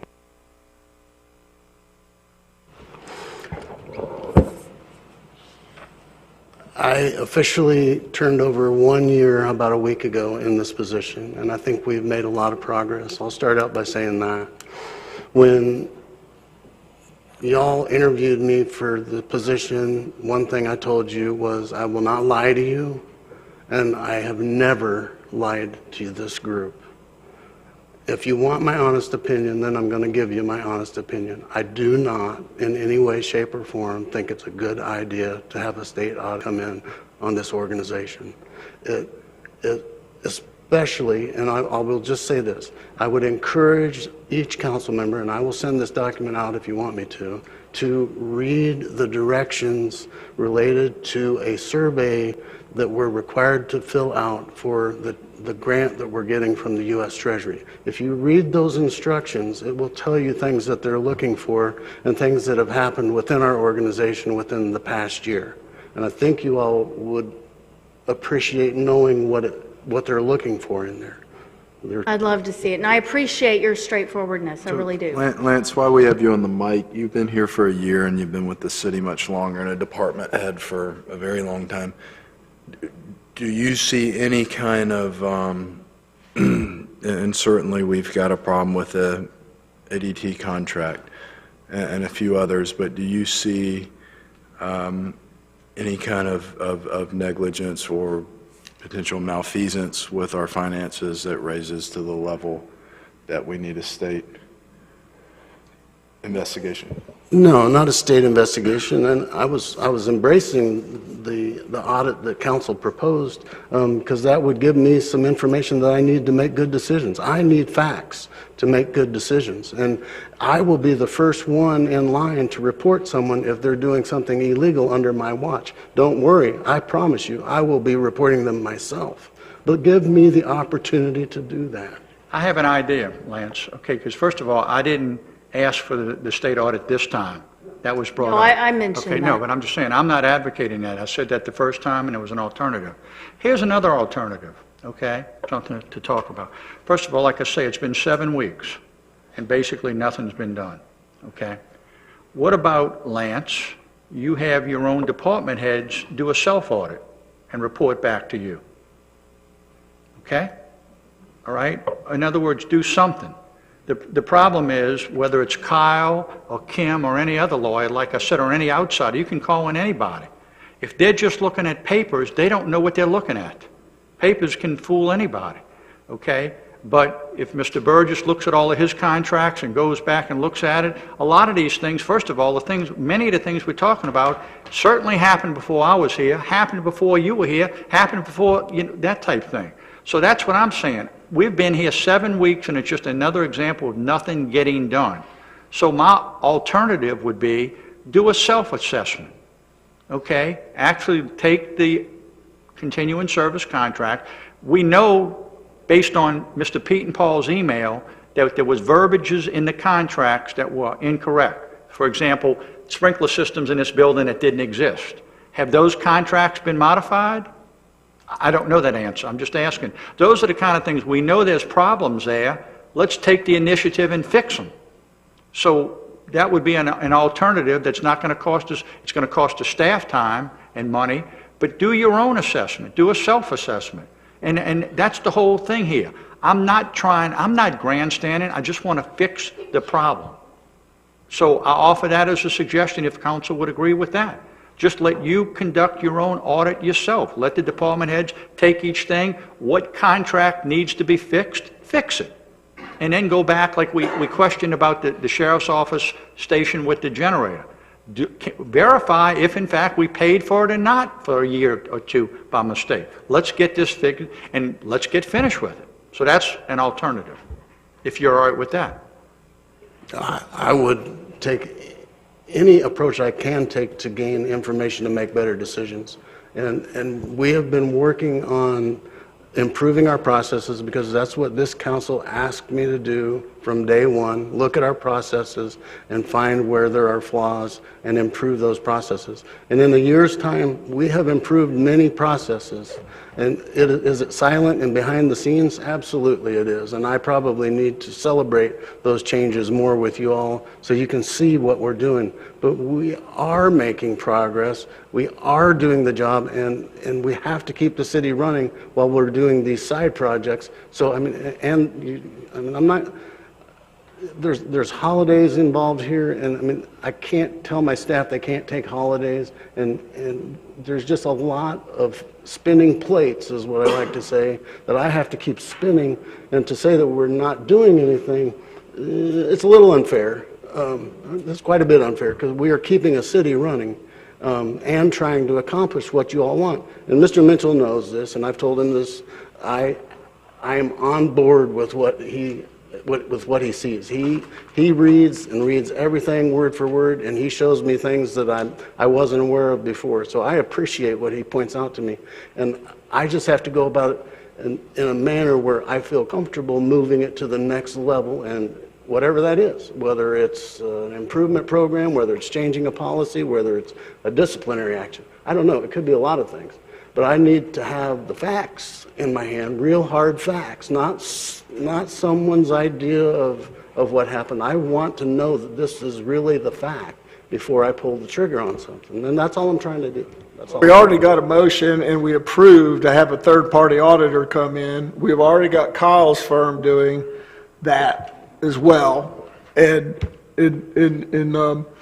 So that needs to continue. Now, Mr. Mitchell offered another option to add to those. In lieu of. Oh, in lieu of? Okay. So Yeah, I'll make a substitute, or actually, we don't have a motion on the floor right now. So if that's Mr. Mitchell's, I think that's probably a pretty good idea. And at the end of the day, there are a tremendous amount of spinning plates that are happening right now. And the most important thing we've got to do is to keep the city business and the city running, in addition to all of our other side issues. So I'll make a motion that we instruct Lance to get with his department heads, and each department head will do a thorough self-audit of their continuing services contracts.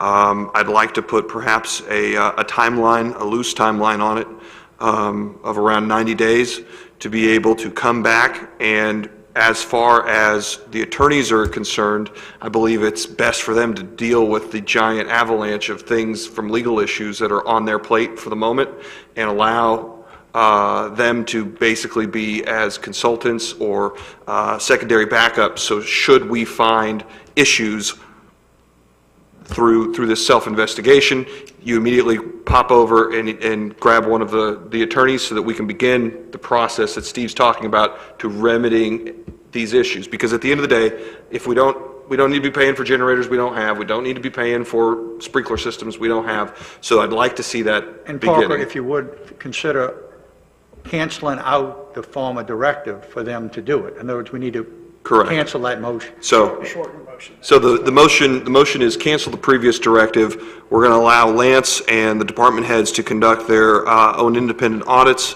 of the continuing services contracts.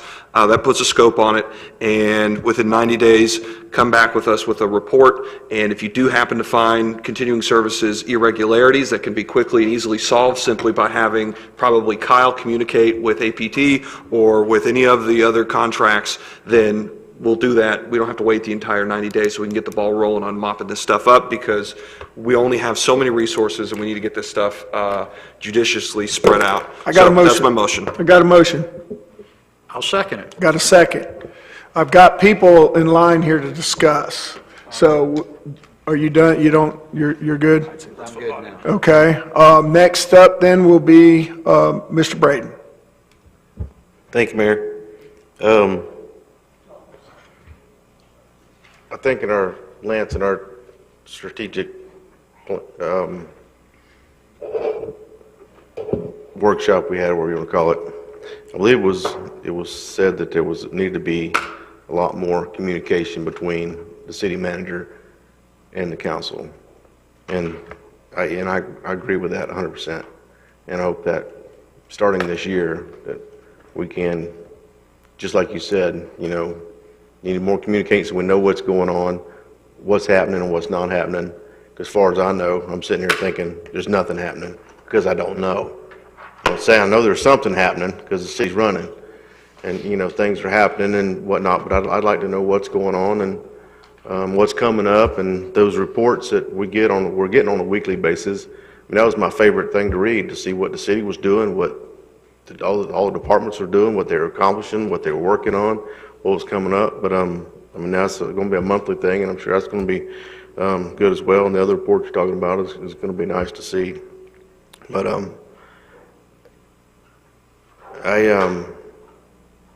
so hopefully we can, a lot more communication coming up this 2020. And I just wanted to say that when we're talking about this, getting somebody else to come in and do an audit, if we had department heads that, you know, were going to leave, I'm thinking of myself. If I was leaving or said I would leave, if somebody come in and audited me, then maybe it's because, like some other staff, I believe, have left because they were afraid what was going to be uncovered. Not because, you know, you're going to make me look bad, because, I mean, if I didn't have anything to do with it, I didn't have anything to do with it. It's something in the past that they uncovered that was happening before I ever come online. But that's just my thought as far as that would go. But that's all I have, Mayor. Thank you. Thanks, sir. Ms. Ramswell. Thanks. And again, I want to thank really everyone here, staff, city manager, our attorneys, the council, because, you know, these are difficult conversations, but unfortunately, because we are elected officials, they have to occur in the public. I mean, we wouldn't have known as a council a lot of what's going on if someone hadn't brought something up at a meeting for us to discuss. But clearly there are certain levels of conversation that are better had in private situations, and I understand where Gary was coming from in terms of his concern that maybe this hadn't been handled behind closed doors originally. Mr. Minchell elaborated the fact that it had. So again, these open conversations due to Sunshine Law, it's the whole point of them, to let all of us know what's going on so that we're not left in the dark and we can make informed decisions. And I think tonight was a really, really good example of us talking about a problem that's been identified, listening to our city manager, his guidance, his honesty, telling us what's going on. I mean, you were spot on tonight. I don't think I've ever heard you speak so much in a council meeting, and it was wonderful. It was so informative, and it gave us your insight into the situation. And so, not that I'm trying to make lemonade out of lemons, but really I am, because I think this was a great opportunity for us to air a problem that's going on, find a solution, and work together forward. With that said, I do want to encourage staff. I know from the time I've sat up here and different things that have occurred legally. We had an attorney come in. I was accused of fraudulently using a city credit card. We all know that turned out I was completely not guilty, and in fact the prior city manager and others had also used their city credit card. That was something that was ultimately resolved. But there have been, through the years, numerous situations that have occurred that have been concerning. So what I'm getting at here is, if you find things, don't be afraid to bring them out. I mean, we need to find things. I know I've heard from multiple staff members and the city manager that every day is like, oh, we just figured this out. We just discovered this. This was done. And so there's lots out there that we need to try to repair, resolve, and move forward in a new direction. So please, if you find something, the best thing you can do is mark it on whatever document y'all are given to do your audits on, and let's figure a way to resolve it and move forward. So thanks. Thank you, ma'am.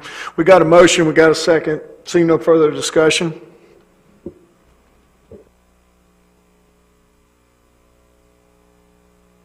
Votes unanimous, so moved. Mr. Mitchell, you still have the floor. Yes, sir. Just in conclusion, I'll echo what Dr. Ramsey just said. Thank you for this. Thank you, Lance.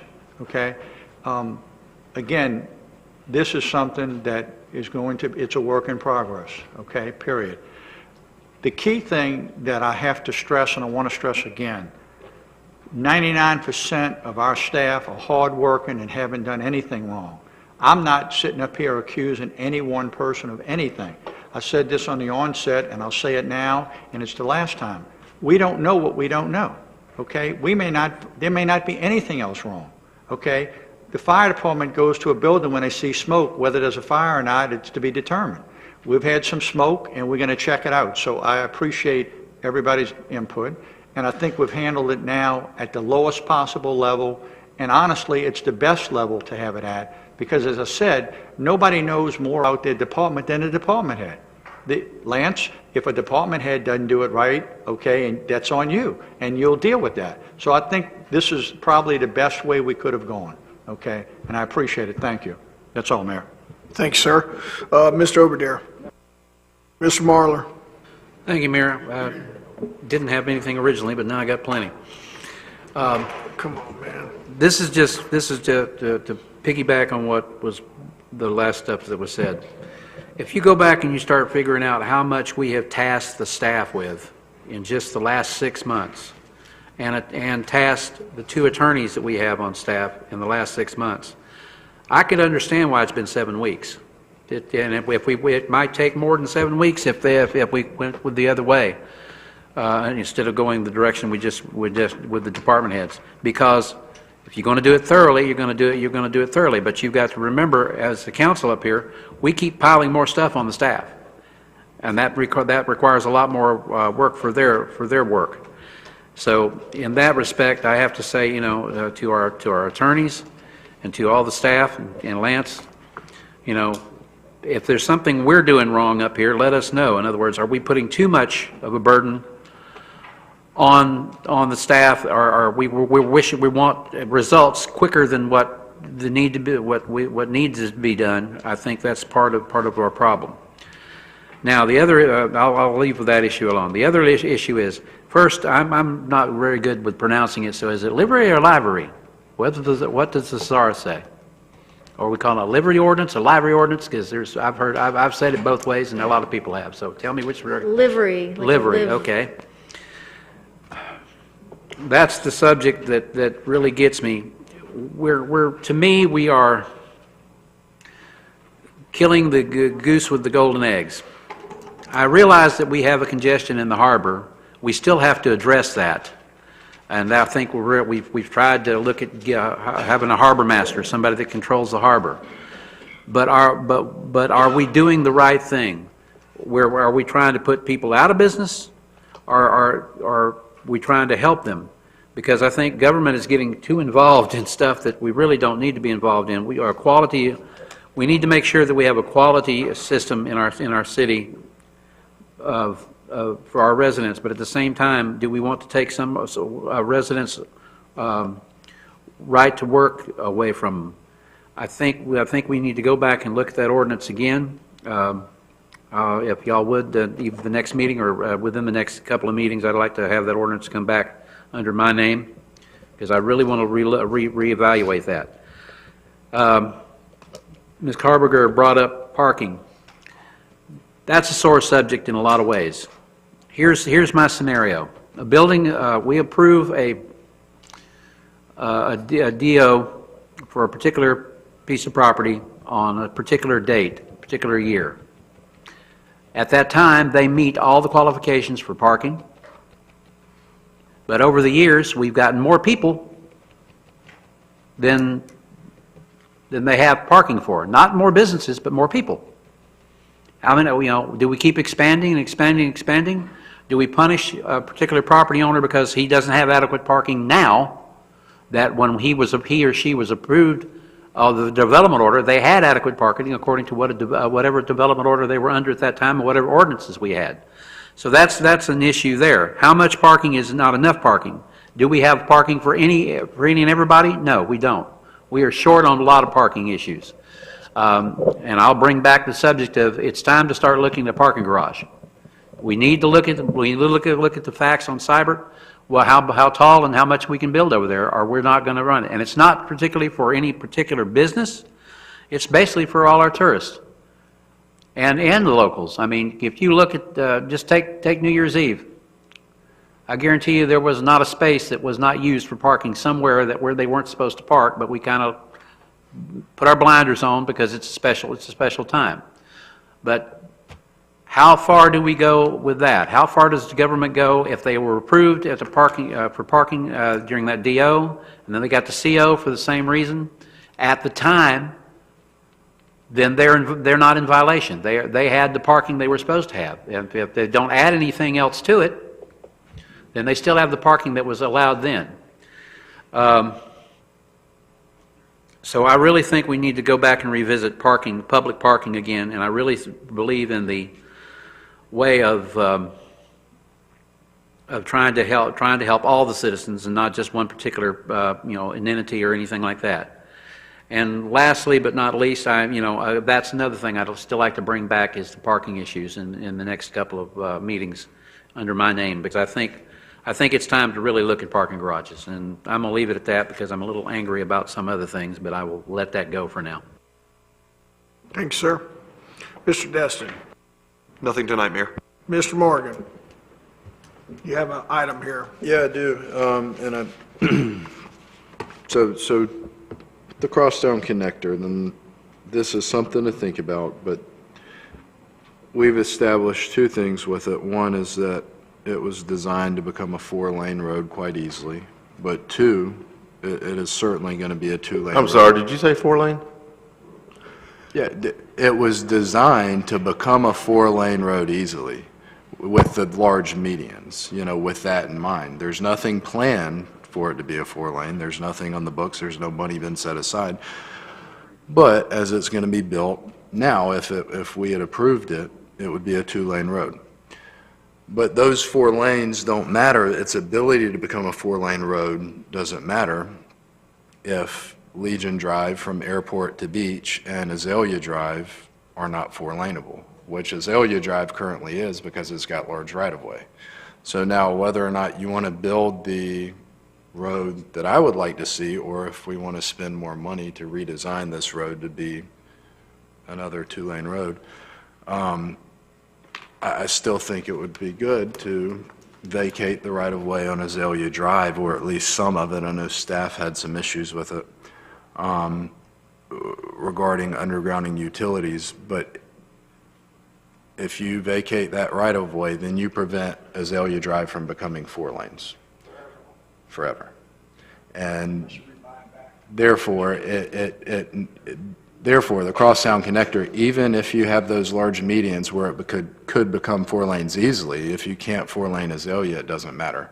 And by vacating that right-of-way, it doesn't matter what you do with the crosstown connector. And Legion Drive from Beach Drive to Airport Road, I like your idea.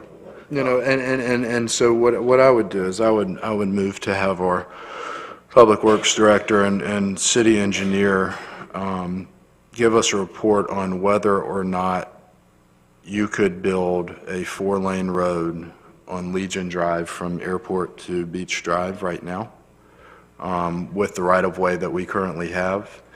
And if you can, what right-of-way would we need to vacate to prevent that from happening? And then have city staff prepare a report about Azalea Drive right-of-way vacations. Can I ask I'll second it. Can we include the land use attorney? Because I do know that there's going to be some pre-existing utilities that are in some of these areas, and vacation could have some lingering effects on some of the existing utilities. I just think it'd be best for the land use attorney to be involved through the whole process of developing some sort of strategy, because I do agree with it. Yeah, that's fine. Okay, I got a motion, got a second. Mr. Braden? I've never been for abandoning the right-of-ways. I know we abandoned one out in Crystal Beach for 2 homeowners, and then 6 months later, we was talking about putting some parking out there, and in that same area, and that would have gave us, if we'd kept that right away, we could have made a pass-through from the parking going through Crystal Beach. I just hate to see us abandon right-of-ways. I mean, it may be one thing we could turn into some parking. But you don't want to see a four-lane road through Azalea. I think Mr. Morgan's Well, no, trying to throw everybody a peace pipe. Yeah. I'm just saying Just to the nip it in only the bud. point of that right-of-way on Azalea is for a four-lane road, and we obviously do not want a four-lane road. And so why do we need the right-of-way? And if we don't trust future councils to manage this roadway properly or in the way that this current council envisions it, then why would we keep the right-of-way? If we get rid of it now, then we essentially, in perpetuity, because we don't use eminent domain anymore, prevent any future council from building a four-lane road because the city doesn't own the property. I just think, I mean, I'm just looking at it as right-of-way, period, whether it's, because I know there's other places in Destin that people are wanting this council to abandon the right-of-way. But if the only use for that right-of-way is a negative use, is a use that's detrimental to the quality of life in Destin, which that four-lane road on Azalea would be, why would we keep it? But we're not, when we could, I'm just thinking that we could use that right-of-way and other right-of-ways. I mean, we've got a lot of right-of-way in the city of Destin, a lot of it we don't use, that could be used for something else. I mean, we talked about putting, Like a four-lane closing road down Cybert by on future one council. side and making some parking on that side, and maybe that can be done down Azalea or something. Right-of-way in general, is, you know, I just don't like doing abandoning right-of-ways, whether it's And there anyway. I agree, and we've had right-of-way vacation issues that have come before us that I didn't like and I didn't support, but this one is to prevent a four-lane road highway coming through town, which has been a big concern of this council's, and But can we use that right-of-way for something else?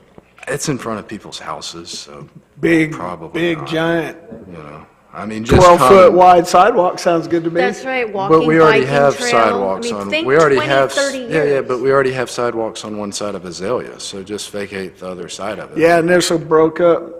Or at least just bouncy. vacate enough parcels to where it becomes prohibitive to where if we wanted to rubber stamp a four-lane road through Azalea, you couldn't do it because we have 5 parcels, approximately 1 acre worth of land that's been vacated, and, you know, the property owner will never give it up because they don't want a four-lane road in front of their house. So it just, Mr. I'm Mr. Marler? I would like to see if we could, if Chatham would be willing to expand that from not just Azalea in that area, because there are several areas within Destin where the right-of-way is actually causing a problem in some residential areas because there's so much right-of-way and they don't even have enough room to park a vehicle in their there. And I'm talking about just later, you know, at You a know, future. I've had meeting. I've had several people ask about that, though, in the last couple of months, and I brought it up once or Let's twice. just stay focused on this particular motion, if you want to introduce. Well, I'm just one. saying, let's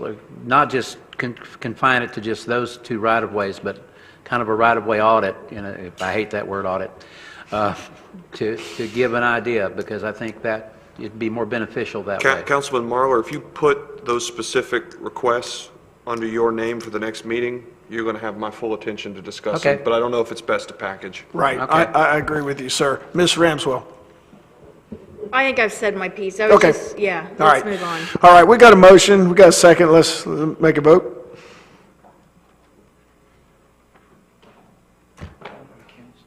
Ayes have it, so moved. I do want to remind the public 2 things. One is YouTube went down for about 10 minutes before our first break, and so the entire meeting will be reposted in its entirety tomorrow. And then second of all is after we're done here, we have a couple more folks, opportunity to speak. There will be another chance for public comment before the meeting's adjourned.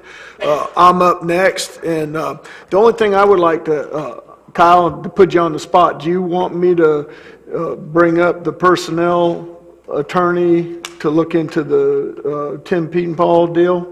I think that the last motion rendered that unnecessary. If Okay, I'm wrong, all right, then we're going to leave somebody correct that me. alone. I have no further comments, so next up will be Ms. Kopp. Mine is just a quick update on the point mezzanine litigation, and that is, per council directive at a prior meeting, we did go ahead and select a mediator, and once we have an initial conversation with him, I'll update you again, but his name is Mr. Mike Dickey. Any questions or comments to the land use attorney? Do we have any update on the Fleet lawsuit? I will defer to Kyle. This is the Bert Harris lawsuit you're referring to? Because we have I don't know several. that it's actually a Bert Harris lawsuit, but I know I'm just curious how, we haven't heard anything on the Fleet and their lawsuits or whatever they're doing or not doing. The Bert Harris lawsuit's probably the most major lawsuit from the Fleet. That is still in the discovery stages of the litigation. We do have a pretrial scheduling order. If you're interested, I could send it to you. It lays out timelines. The trial for that case is set in June, but there could be a dispositive motion that occurs before then, which, if the city were to prevail, would moot the trial. So all the depositions are finished? Not necessarily. I took the deposition of Mary Ann and Kelly Wines. Lewis's deposition was taken as our corporate representative. That deposition is not fully closed at this point. He could be recalled. We're kind of wrangling over that right now. So. Thank you. What? No. I'll save this for private call. Okay. Your turn. Are you done, Ms. Kopp? Your turn, Mr. Regular Attorney. That made me irregular. Special. It's better than being irregular. All right, well, I'll take that as a compliment then, but I don't have anything. All right, at this time then, I will take any comments from the public if you'd like to address the podium. Mr. Wampler?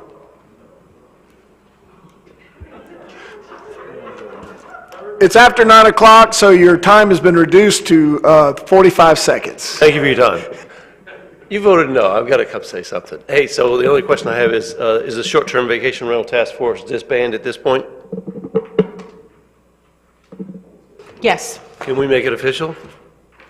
Say it disbands? So I can talk to Marcy, because I haven't been able to talk to Marcy. Oh, yeah, yeah. Marcy has resigned. You can talk to You Marcy. taught her until you blew in the face. She's no longer on the panel.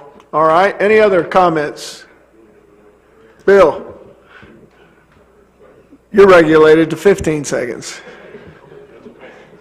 You get your full 3 minutes, sir. We're happy. Don't need it. We're happy to have you. This is just something I found out today from Cox Communication when my email went down. Okay, Cox did a migration of their servers, and as a result of that, I lost the least I know of was 6 or 8 emails that I get on a daily basis.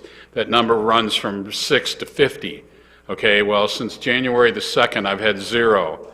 I worked it all the way up to the migration department so that if you're having any issues with that, you might want to check on it. Because as I say, I personally lost emails. This is just information for everybody. It's Cox, and I called them and I finally got through to somebody. There's absolutely nothing they can do about it. They're gone. Okay? Number 2, I want to just make one comment on the guardrail. One of the things I've been hearing about the guardrail is you need to make it wide enough, because what people are doing, even with the sound barrier that y'all, or that whoever put up on Highway 98, it's making people drive more toward the middle of the road when they get to that because they're afraid of running into the wall. Well, if you put guardrails that are too narrow, you're going to have the same problem. So that's just the only comment that I would like to make on that. I'm in favor of something, but they just need to be, and I'm sure the engineers will handle that part, but keep that in consideration. Thanks, sir. Seeing no further comments from the public, meeting adjourned.